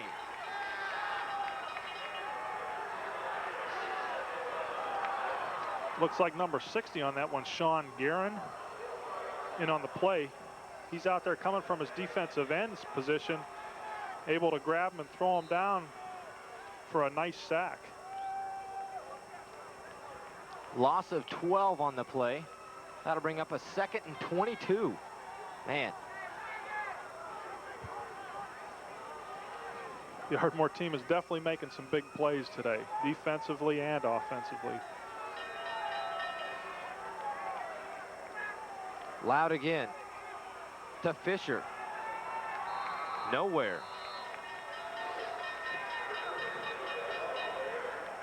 And Ardmore's defense showing why it is so good. 14 seconds to go in this third quarter. It's 27-0 Ardmore on top of Lawton MacArthur, and the Highlanders are going to be fit and say, hey, let's go and get into the fourth quarter. Forget about number 3. When we come back, the final 12 minutes of the 4A State Championship football game. You're watching Let's See Sports.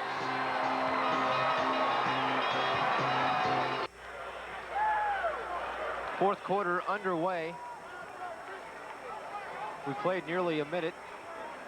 Lawton MacArthur ran a play, picked up a couple of yards, and they just had an offside penalty for a loss of 5, so it's 4th down now and 7. They got Tyrone Holt, number 6, the quarterback, in there. He came out in a shotgun formation. First play, a pass to Reggie Fisher for a nice pickup, and then the last play, a penalty. Lawton MacArthur has taken a timeout, and so will we. We'll be back.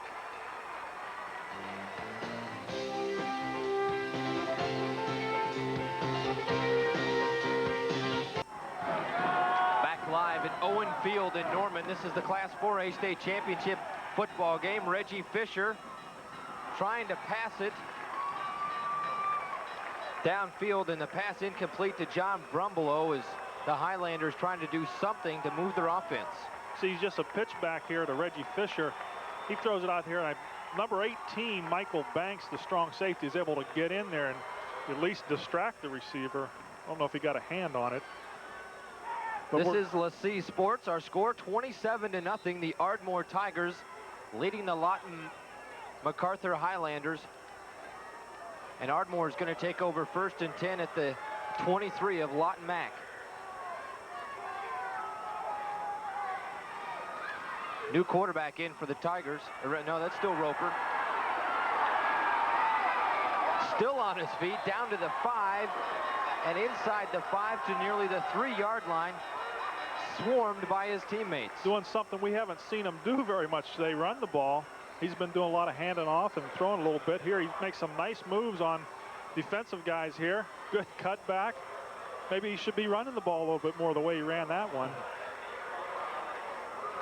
20-yard pickup down to the 3, and they're looking to put more on the board.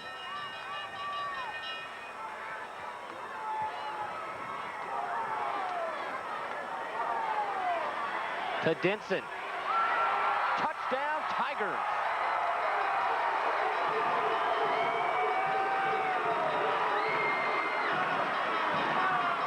Good blocking, good execution on that play. Just a little pitch play to Denson. You can see the right side of his line has the defender's block. Number 31's leading the way through. He really can't find anybody to block. Get out of the way so I can get in the end zone, says Denson. And get into the end zone he does. Last week he had 3 touchdowns against the McLean Scots. That's his 2nd one today. And there's Davenport on again to kick the extra point. That one is through. Our score 34-0.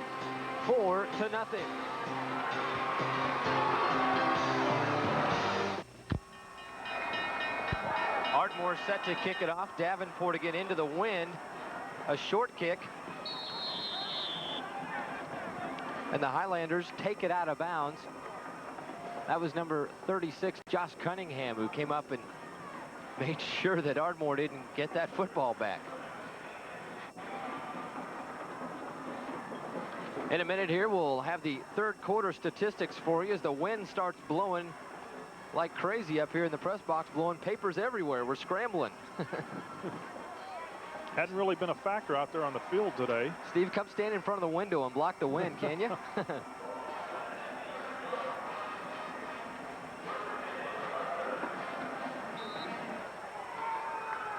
Well, Lawton Mac has got their work cut out for them. 35 points they got overcome.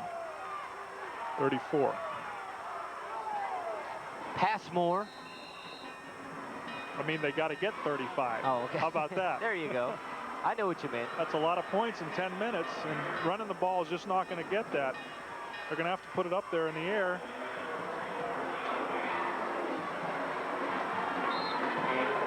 That was number 35, Lance Pinson on the carry, 175-pound senior fullback.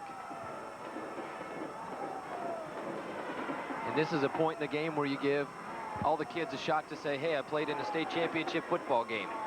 Passmore again to Morrell. Hit at the 35 and twists his way to the 37. Our 3rd quarter statistics. Ardmore rushing 170 total rushing yards in the 3rd quarter, 228 overall now. And the turnovers still the key, as Lawton MacArthur has 186 yards on the ground. They've outgained him on the ground, but those fumbles have hurt him. The statistics really don't tell the score very much. 3rd and 2. Here they come on the reverse. That's Holt. Flags fly. Correction, that was Mark Simmons. Looked like 6, but it was 5. Mark Simmons. And I bet we're going to have some type of illegal block out around the 35-yard line where Holt or Simmons turned the corner. Well, on those reverses, oftentimes the defenders are going to be going with the flow, and then all of a sudden they turn, they see the play come the other way, and that's when some of the offensive guys might hit them. And there was a holding in there.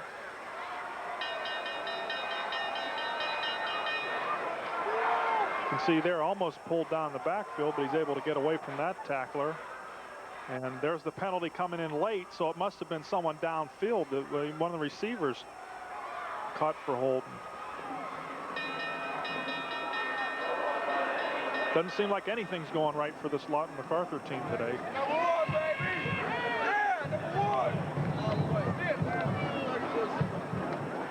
I guess you can say that, up 34-0 with 9 minutes left. That was number 85, Charlie Wilhoit, and Tosh Johnson. Johnson actually number 85, Wilhoit 28. Holt, his pass just over the head of Morrell. And that'll bring up a 4th down for the Highlanders. And gosh, you punt it away here and stick Ardmore back as far as you can with 9:06 to go in this one. I don't know. You know, you got to try to score, so I don't know if punting's going to do any good. You know, Lawton MacArthur's in a tough situation, down by this many teams, and they really don't throw the ball that much. So they're not comfortable in this position, and they don't really have the weapons to, I don't think, to put 35 points on the board in 9 minutes.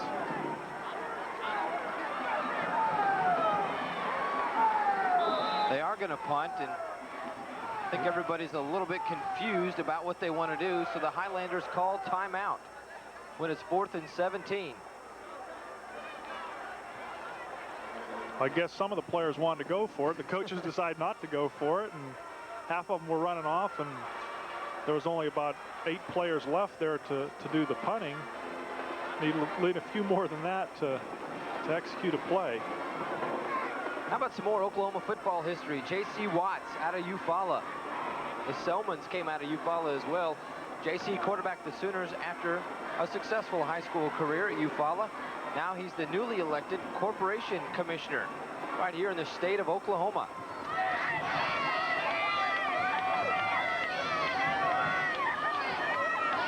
You got Watts and Mildren, a couple of former Oklahoma football players. Politicians. You ever thought about going into politics? No, not at all. All right. I don't want people, had enough people yelling at me in football. I don't want people crying that I'm not doing a job in politics. And for the record, Lawton MacArthur, they have an award-winning band, choir and cheerleaders. They were in the Macy's Day Parade on Thanksgiving Day. That's Passmore on the punt, Denson on the reception. And watch out.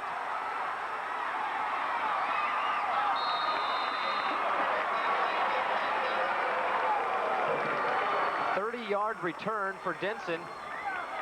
Boy, with that number 21 in the red uniform, he kind of looks like Billy Sims, huh? I tell you, he moves out there real well. I think he has a college career ahead of him. On that play, I was thinking that the blocker he had out in front of him might have held him up more than anything. The guys, when you're blocking on those punts and kickoffs, you need to attack the defenders. Got an injured player down on the field for the Highlanders. Number 30, is that 33? It is Corey Barker. When we come back, we'll find out how Mr. Barker is. 34-0 our score.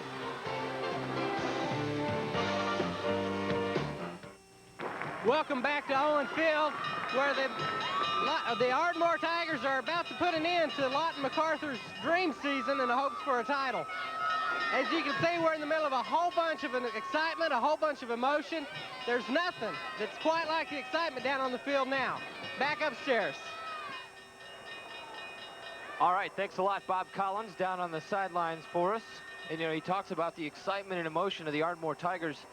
Steve, how do the Lawton MacArthur team, how do they feel right now? Well, they've got to really be down. It's been a tough game for them. They've made some mistakes. They haven't really played as bad as the score indicates, but they don't have anything to be ashamed of. They've had a great year. It takes a lot to be able to get this far, and I just commend them for the fine season they've had up to now. Roper He pitches it to Denson, almost threw it behind him. Here comes Denson back the other way now. Has some room. Whoa, great second effort. And I can't believe they didn't throw a flag on that play. He was tackled at least 5 yards out of bounds. Talking about a late hit. You could see he just ran to get out of bounds. He wasn't going to go try to hit the defensive guy. Just wanted to step out of bounds. He knew he didn't have any more yards on it. Defender comes flying in there. And the officials didn't do anything about it. You got to make that call. Well, you could see here that Roper pitches it pretty late, and Denson doesn't have anywhere to go out there. And great cutback here, good speed to get all the way back across the other side of the field. You can see he sees that he doesn't have anywhere to go. He steps out of bounds, and I don't know if the guy more or less fell into him or. Denson now has 151 yards on the afternoon. Nifty moves there. Here he goes again. Winds his way inside the 15, picks up a first to about the 12-yard line. And there goes a flag flying in. Well, all this is frustration on the part of Lawton MacArthur. You know, it's got to be humiliating to lose by this many points in a championship game. And they've won 9 in a row. They've really come on strong at the end of the year. Holding against Ardmore and an offsetting penalty, personal foul against the Highlanders. So they'll replay the down. So that was all for naught. And, you know, to me, if I'm Ronnie Tips, I want to take Denson out of the game. We're up 34.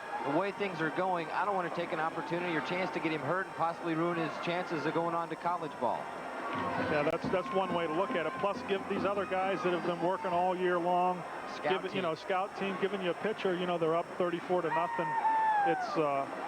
It's pretty slim that they've got any chance of losing this game. So let everybody have a chance to play. Of course, we're not the coaches, and he'll do it the way he wants to do it.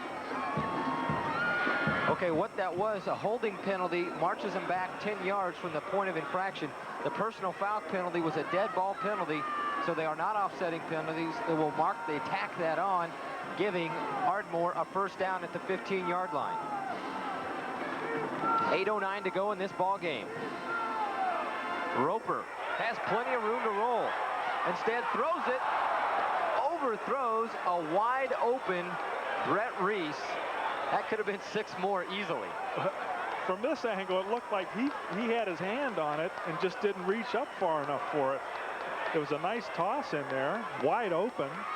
They're really not expecting a pass here.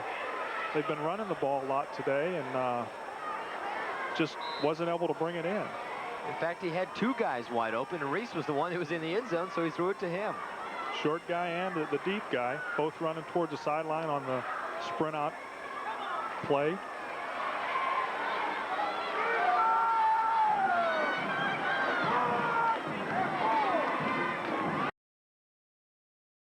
The reverse to Kendrick Moore. Flag down again.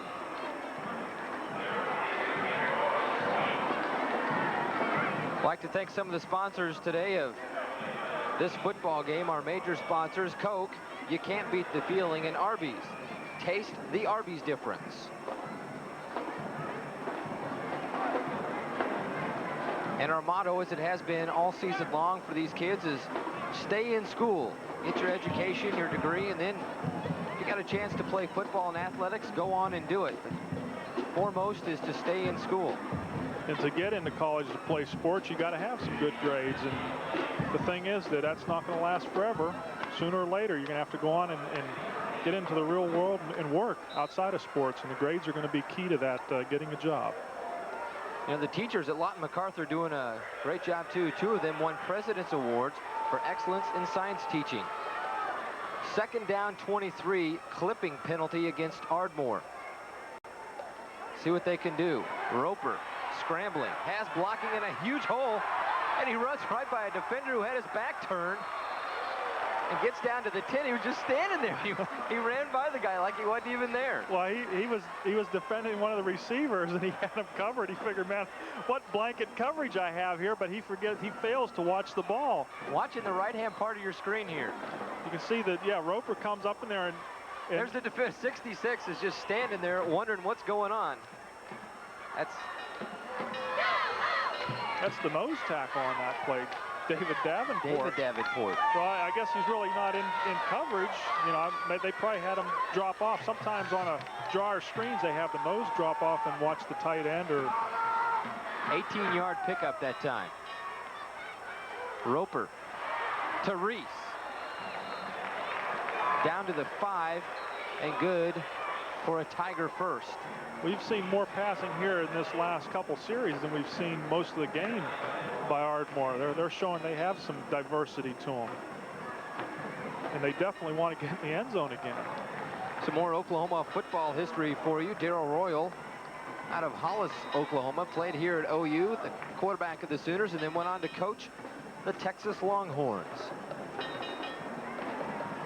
And another one of the sponsors we'd like to thank today, Thrifty, for providing some ground transportation.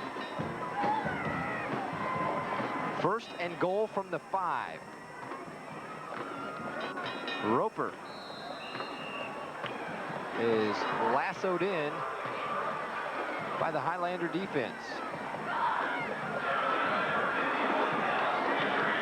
On that time, number 51, Dallas Petrie, making the play for Lawton MacArthur. He's also the center on offense, getting a little bit of a playing time here on defense too. And as a team like Lawton MacArthur, how do you go out there and say, gosh, do we really have to play this last 5:45? Yeah, it's got to be tough, but you know, you just go do it. You know, you're a football player. You've been practicing, and when that, you know, before the whistle blows, you're out there giving it everything you got. That time the handoff went to Wardell Williamson, trying to get him a touchdown. He works his way down to about the 1-yard line.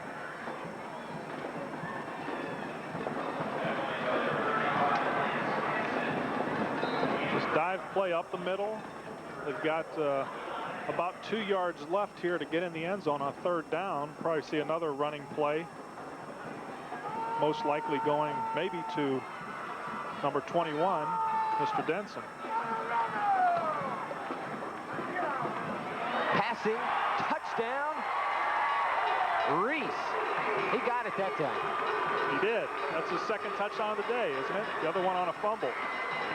Well, they didn't do what I said to do. They didn't run it, so they turn around and throw it, and the defenders were expecting a run. Reese gets open behind the defensive backs, nobody near him. A nice little toss by Roper to get it to him.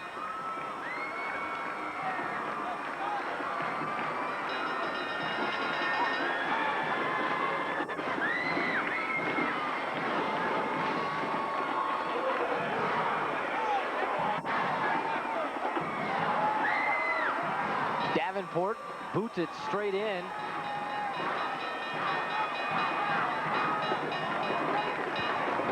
And the Tigers go up 41-0.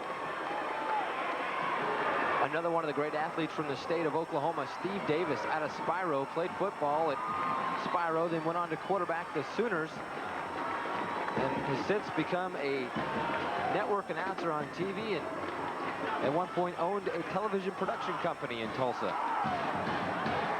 Quarterback Kurt Roper for Ardmore is 4 for 8, 1 interception, and 75 yards on the day. That last one a 2-yard completion. And our statistician this afternoon, Sean Simpson, a student here at the University of Oklahoma, and would like to thank him for all his help and hard work that he's given us.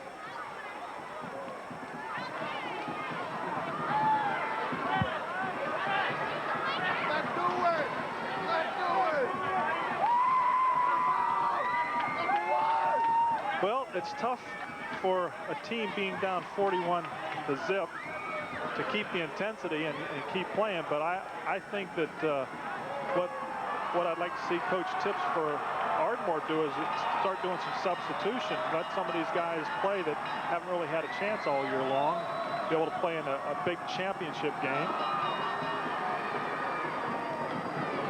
Reggie Fisher at the 15. Cut down by Kendrick Moore.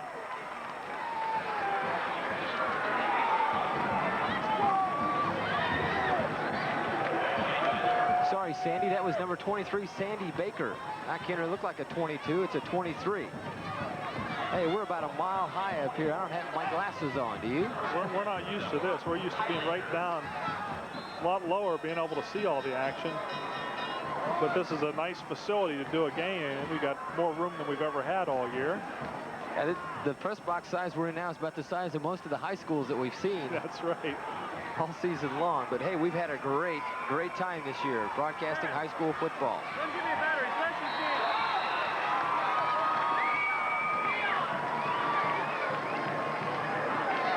On the carry for the Highlanders, Michael Hoggett, a sophomore, and making the big play there, number 18, the strong safety, Michael Banks, who Coach Tips is just right now substituting, brings him out, sends another one in, younger guy. And Lawton MacArthur loses a yard on that play. It'll be 2nd and 11.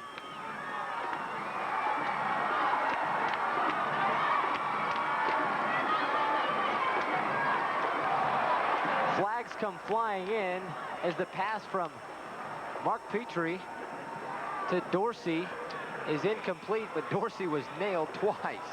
Or was it Fisher? I'm sorry, Reggie Fisher.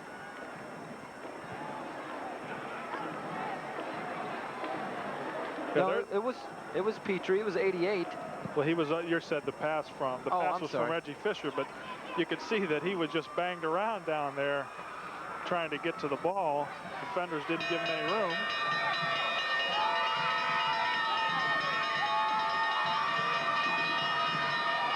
Do you think they're number one? Yes. Those Ardmore fans can feel it. And the way they played today, they deserve it.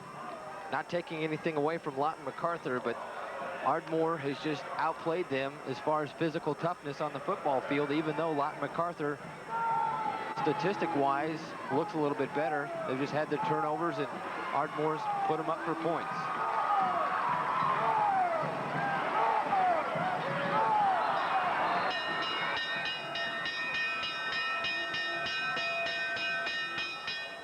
That pass from Holt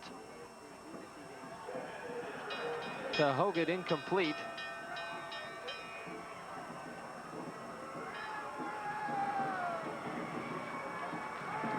And they keep ringing that bell on the sidelines. I wonder if they're ringing it for all the points they've scored today.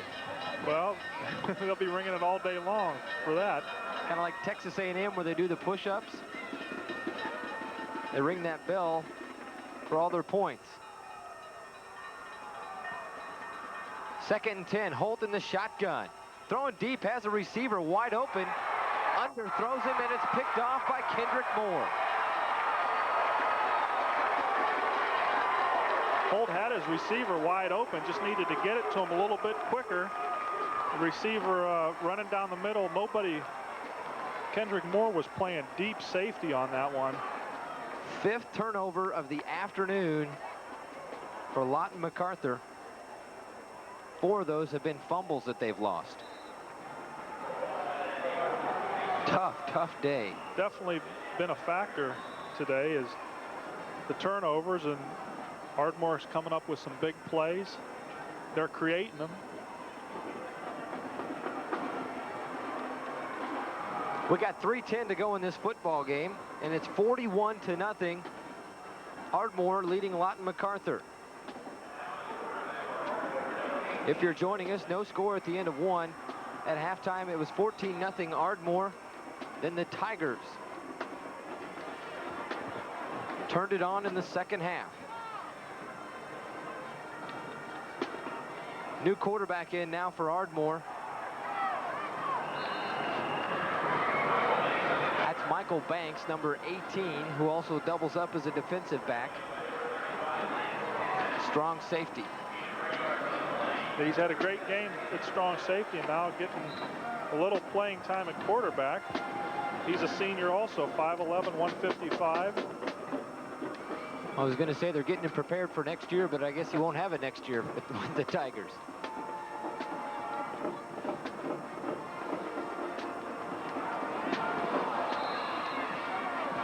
That time tripped up just as he got the ball was Bobby Cole.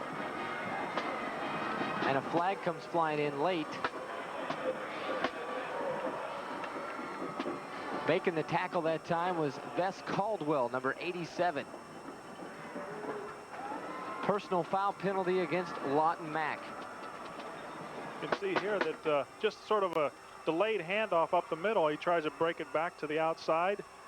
Just tripped up and not very much gain on that play. And they're moving downfield because there was a personal foul penalty against the Highlanders. That'll give Ardmore another 15 yards with 2:11 to go.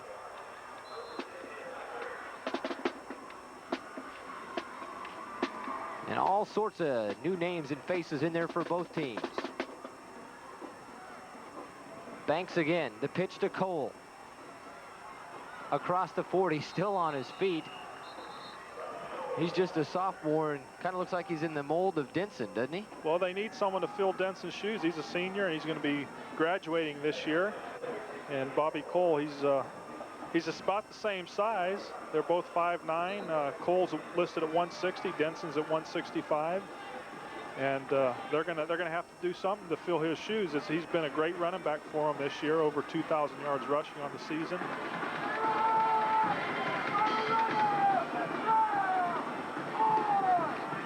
Second and 6. That time up the middle to Dion Wiggins. He's got plenty for a first down. And all day long we've been talking about how Ardmore can run the ball, and they showed it today. You can see it was a trap play just right up the middle. They had good blocking up front in the middle. A nice lane to run through. This line has done a pretty good job today. Now we've got a lot of second teamers in there. Guys have a chance to come in and play in the championship game. We're under a minute.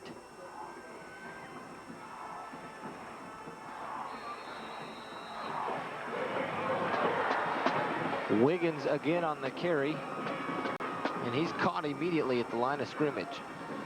Number 70 was Rusty Whiting. He's another sophomore. A lot of young guys we're seeing out there right now. The future of both of these teams.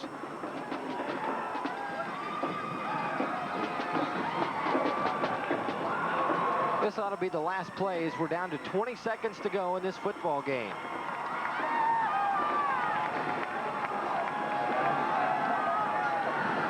Banks on the keeper.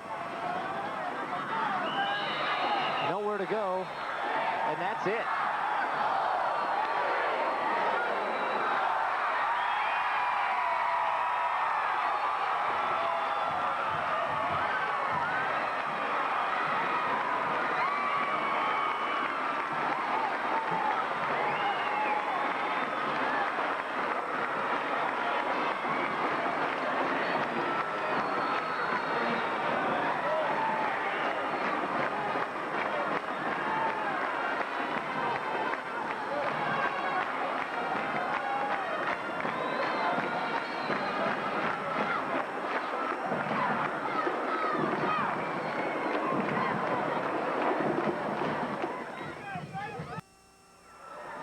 Back at Owen Field in Norman, and Ardmore has just been crowned the Class 4A state champion in high school football with a 41-0 win over Lawton MacArthur. And Steve, what was the key to today's football game? Obviously had to be the turnovers. Well, the turnovers really hurt Lawton MacArthur. They started out playing pretty good ball. They were shutting down Ardmore's offense. Denson really didn't have very many yards the first half. Come back the second half, and a lot of yards both running and throwing the ball for Ardmore. They were really a complete team today and just didn't come up with the big plays that Ardmore made. Raphael Denson, another great job running the football today. He looked real good in the second half. First half, I think Lawton MacArthur did a great job shutting them down. Talking to the coaches from Lawton MacArthur before the game, they did about the same thing the previous game. The first half was a close game. They had shut down Denson. The second half, he exploded, and the whole team just, scored a lot more points. All right, our final score, 41-0. Ardmore wins it. When we come back, our MVP on LaCie Sports.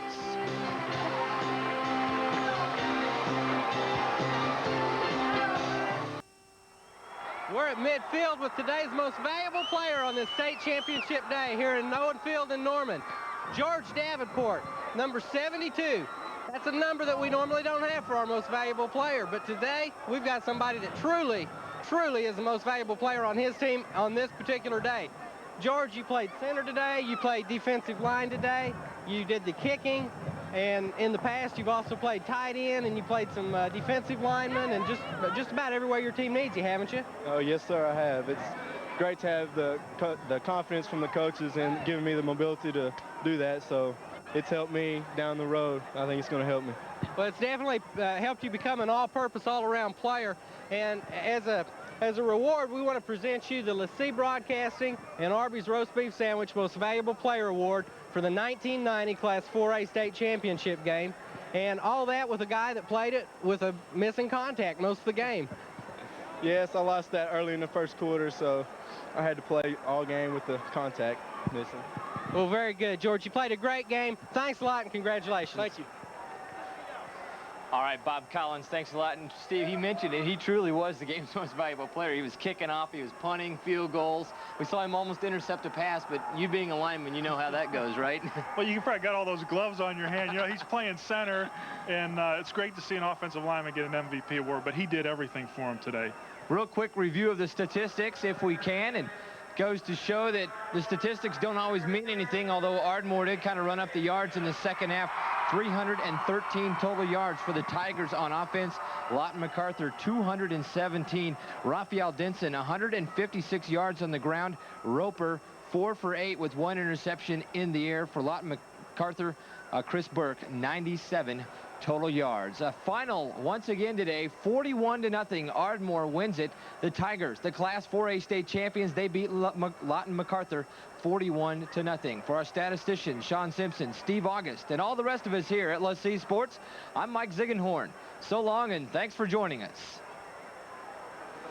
The 4A State Championship has been brought to you by Coca-Cola. Coca-Cola, you can't beat the feeling. And by Arby's. Taste the Arby's difference.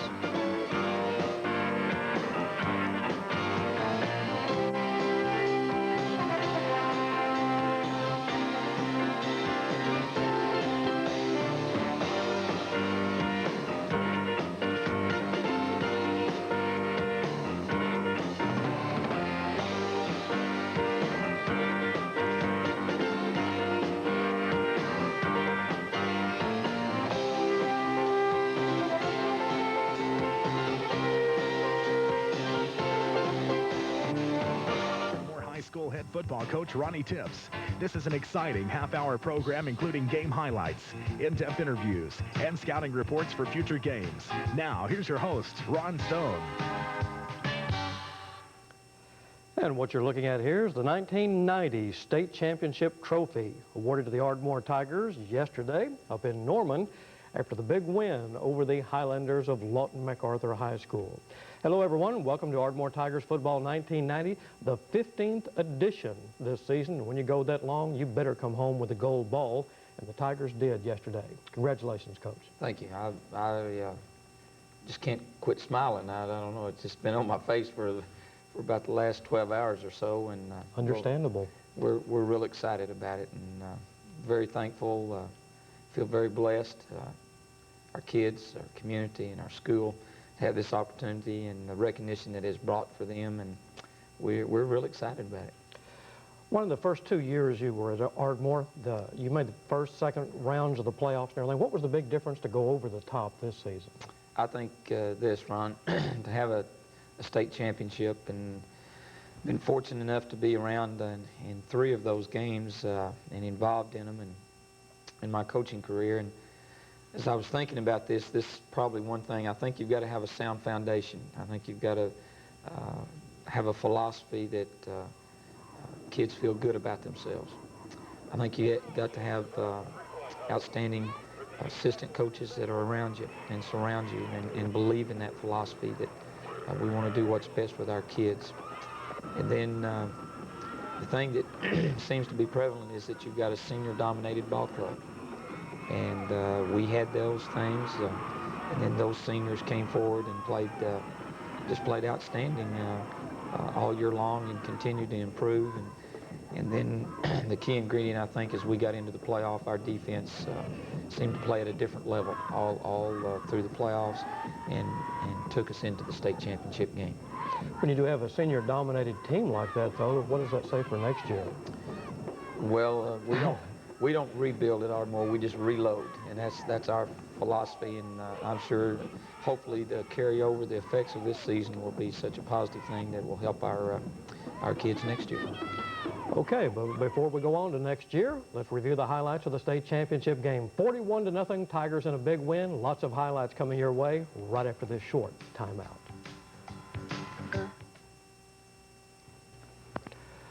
$41-0, as we look back now in hindsight, it was an easy win. Well, let's say easy win, but lopsided win and everything. But the preparation when you get into the playoffs, especially the state championship game, we talked earlier in the day yesterday, the pressure building to this one. How did you approach this one differently?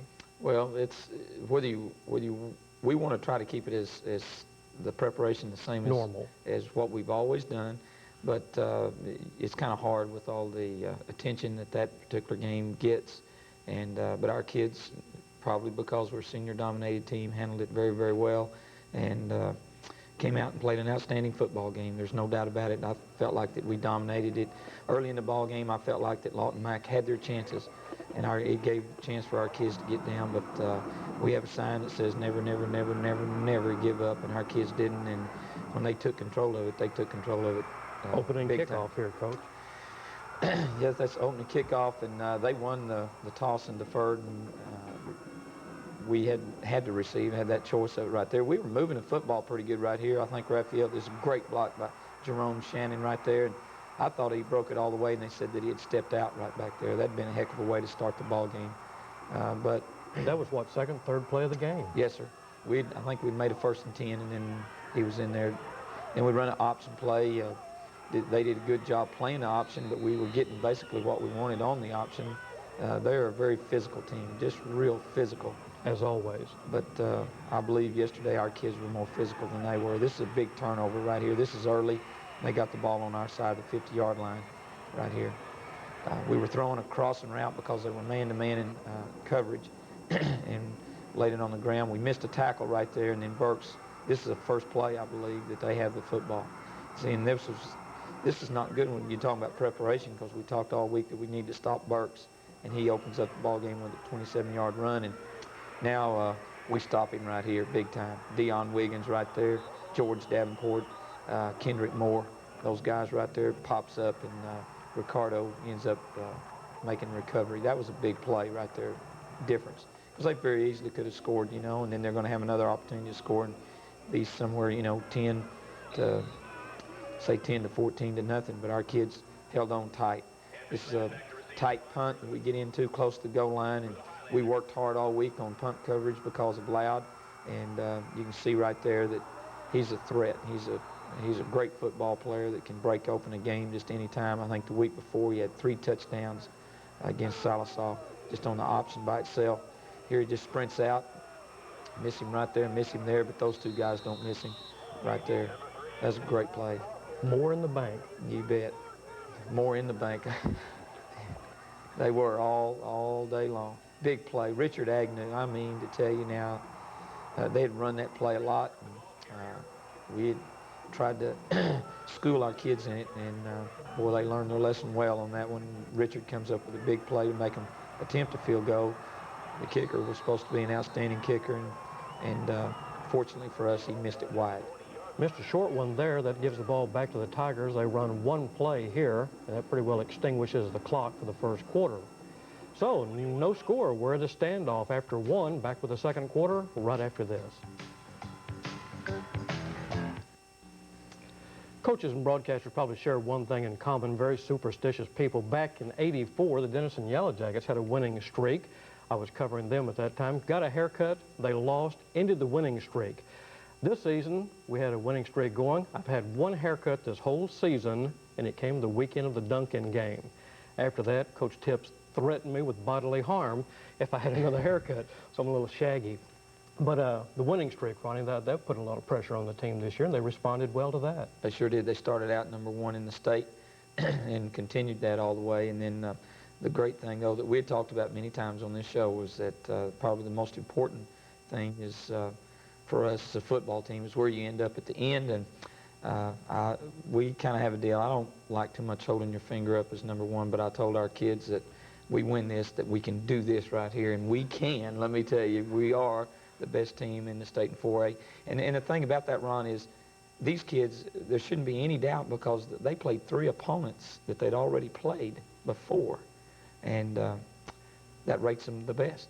It gives the opponent a little extra time to scout. You see what you did wrong in the first meeting. That's why most coaches and players don't really like to play the same team twice. We start off second quarter. We try to do some misdirection and try to set a trip set in some kind of reverse. This is a third down and kind of critical situation, and we did not make it. Laid the ball on the ground, and Brett tried to advance it. Yes, he did. He's a smart football player. He knew where we need to be. Had to punt. Here and again, it's a matter we got to contain Loud. He feels the punt, and we got to make sure we got good containment. We lose it, then we get blocked, and I think they get a clipping penalty down there because of that. And George Davenport, the punter that punted the ball, he knocks him out of bounds. And about that time, George loses a contact limb somewhere along this time of the game. This play right there was the one that scared us the most because of Loud being able to come down the line of scrimmage and find the crease, and he's quick enough to jump up in there and go score big. And Raphael Denson comes up and makes a big play with it right there. Here's Burks running it up real tough up inside. Finally, we bring him down. I think Brett Reese again comes up and makes it. And I think this is where he just strips the ball. He doesn't do this. This is the first time he does it again later on. Turns pickpocket on us. He has. Brett had a career game.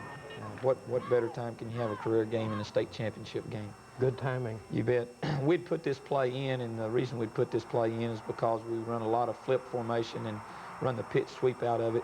I don't think all year long we'd thrown the ball out of this formation, and they adjusted just the way that we thought they would, and Kurt laid the ball out to Tosh. It was a great throw. I know this on the sideline when he threw the ball. I saw him. He was so wide open. I didn't know where the ball was ever going to come down. I didn't know whether he was going to get it quick enough, you know. And Tosh has got good speed. He caught the ball and then outran the final defender, the free safety. Kicked off to him. Right here did a great job stopping this. Deion Wiggins, Cord Vasquez, right there. Brett Reese again. Good seats. Bob Euchre. Yeah. Yes. All by his lonesome. Here we trying to contain him on the outside. This is the thing that Loud has done against every opponent that he's played is being able to have people missing. Right there, he's still struggling to try to get yardage, and we get a penalty right there for a late hit out of bounds. Controversial call, let me say that. But that gives the Highlanders a first down. So now they're moving the ball. Here it is again. This is Loud running again. This is the play that I was telling you about that we're worried about a great deal, but Kendrick Moore comes up from the free safety. We were doing a lot of kind of spying with Kendrick defenses where he spied Loud. And basically what it was going to be, Ron, just one-on-one with Kendrick and Loud. And all day long, Kendrick made one-on-one tackles. In fact, we're going to see him make a great one on a goal line stand here in a little bit. Pretty much a career day for Kendrick also. Yes, it was. That's a big play right there. This fourth down, I think, play, and we held them. It's a super defensive play by our kids. And again, like I said, we just played at a higher level. We get the ball, and because we held them there, and it was about, this is in our philosophy. We like to try to take it and make a big play. That's exactly what happened when we threw the toss. We had this play in there, and we tried to get Denson down the field with 1:35 left in the half. They intercepted, had another big play. Ricardo then comes up with another big interception. And we got the ball, I think, with less than a minute to go. We throw a pass right here, and it's kind of a read route that Kurt either throws short or deep, and he got the read to throw short, and he did, and he hit Tosh. Then we're going to run a screen. This is a base screen that we run, trying to get him to run off. The end dropped, and Roper made a great decision and used his speed to get in the end zone. He's got good speed. We've talked about that all year long, too, 4.6, 4.7 speed. And made another great decision and got the ball in the end zone with just 12 seconds to go in the half. A couple of touchdowns ahead now. The Highlanders rapidly find themselves in a hole. We're in a prevent right here. That's one reason why that he gained that yardage. We're in a nickel package to end the half. 14-zip, Tigers on top. Intermission, we'll be back with the third quarter in just a moment. 14-0 at the intermission. Usually when you're behind, you make adjustments, but when you go in 14-0 at the half, what was the mood there? We made a few adjustments. We were a little worried because of the way that they were lining up on our counter stuff, and our offensive line coaches made a few adjustments there, and then they'd given us one formation that we had not seen, and we made a few adjustments with that, and then then we went in and we just talked about a couple of things. One is we wanted to make sure our kids just have faith in yourself, have confidence, assurance, and play that way. And don't leave anything out there. This is the last ball game. This is it. Put everything you have on the field. Don't leave anything there. Let it all hang out. And our kids did. There's no doubt about it. These young men are winners, not only proving it by accomplishing a goal of a state championship, but I'll tell you this team is one of the most enjoyable teams I've ever coached because of their outstanding character. Here's a big play, and we need to stop them here, Ron, because it's 14-0. They could, if they go score here, they can get right back in the ball game. This is a very watch 81. 81. That's Brett Reese. He just the camera even missed it. You see the official even misses it. As he came by him, he just ripped it out of his hand, took off down the sideline right there. And as far as I'm concerned, that was the turning point of the game. It was the one that really put the nail in the coffin for Lawton Mac, because on this play right here, we fumbled the football, and Reese, who had just recovered that fumble, stole the ball away from the ball carrier, falls on it. And I thought this, you know, we stopped him, we fumbled the ball, it goes in the end zone, this is our day. This is it. It's meant to be that we're going to be the state champions. When something like that, it was it. It was just meant to be. And it happened. It happened. It sure did. Here's Brett Reese. This is the Brett Reese highlight with 3 in a row right here that you have. Played the diving and came off and knocked the quarterback back. I think Loud has a turned ankle at this time. And good job of playing off people. We just missed him right there. And Denson finally knocks him out of bounds. Now they're running a kind of a play-action pass. And Kendrick, being the last man there, makes a great open field tackle again, stopping. It's kind of a breakdown on our part. That one was right there. Here, this is to our sideline, and there's nothing but green carpet all the way through for George. And I thought, man, this is it.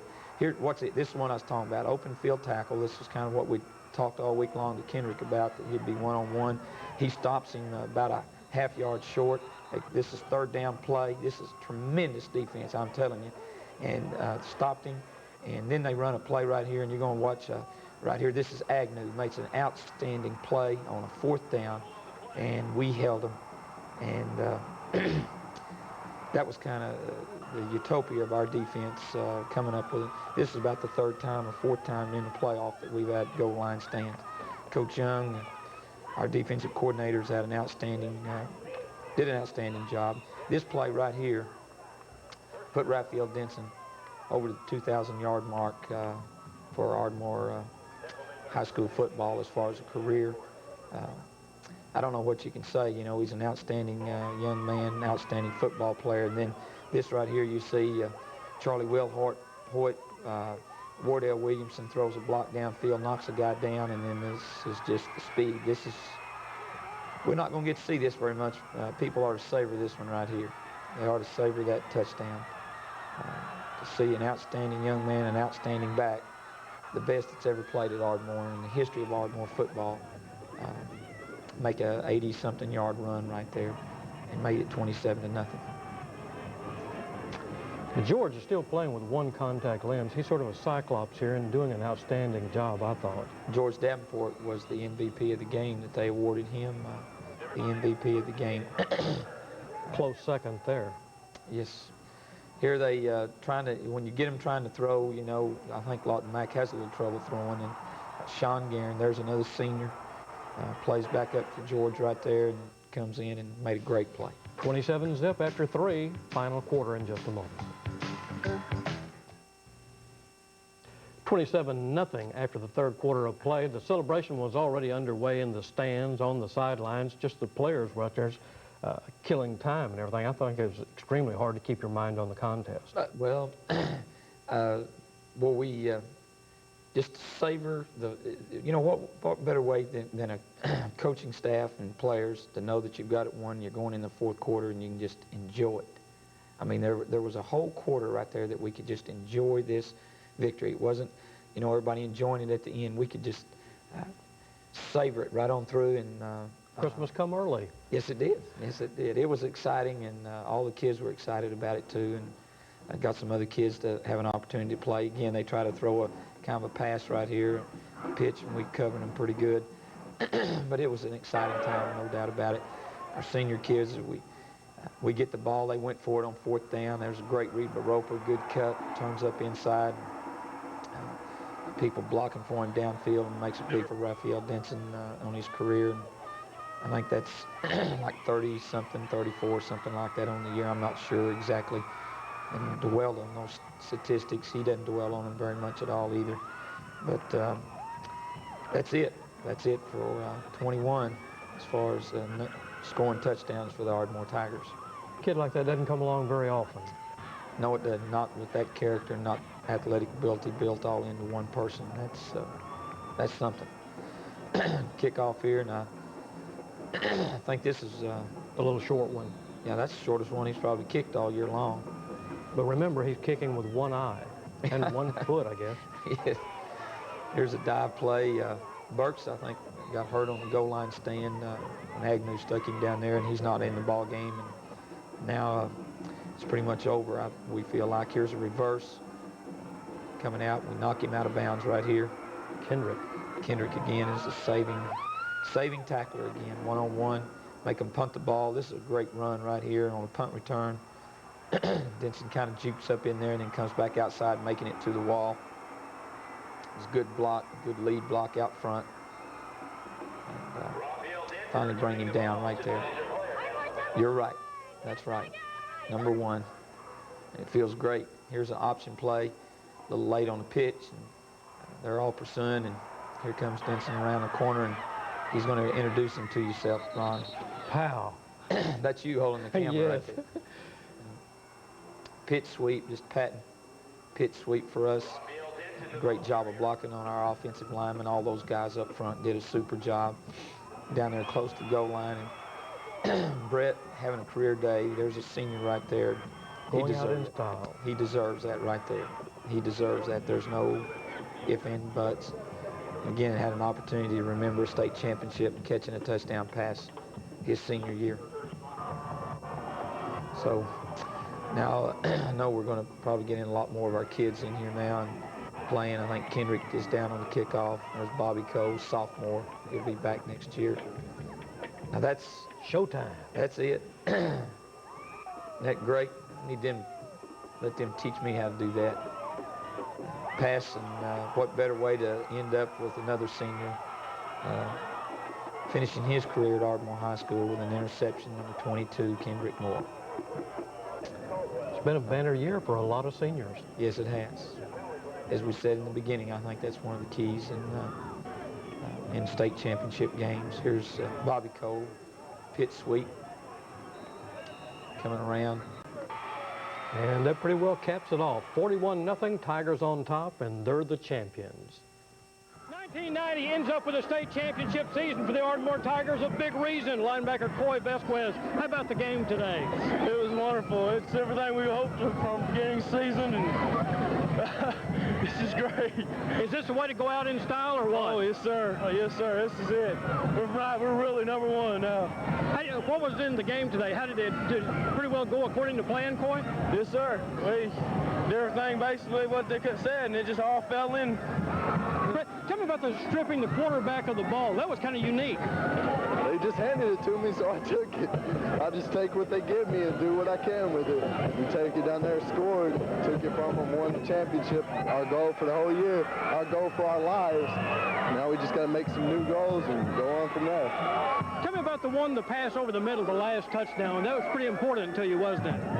To me, I don't know if it really mattered to the score much, but I just wanted another one. I had to have a catch. It was a big game for George Davenport today. George, you lost the contact lens just before the half.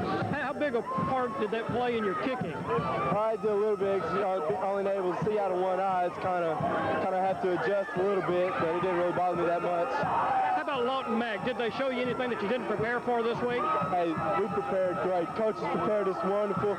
We came out and did what we had to do, and we came out on top. How are you going to like answering the title of champion now? I love it. It's great. Number one, baby. Number one. 41-0 the final score. A big part of the 1989 season for the Ardmore Tigers. Raphael Denson. Big day today, but over 2,000 yards. That has to mean a lot to you, Al. Oh, yes, sir. It feels good to go over 2,000, but it feels even better to win the state championship. Is this something that, you know, from the opening day of the season that y'all kind of aim for?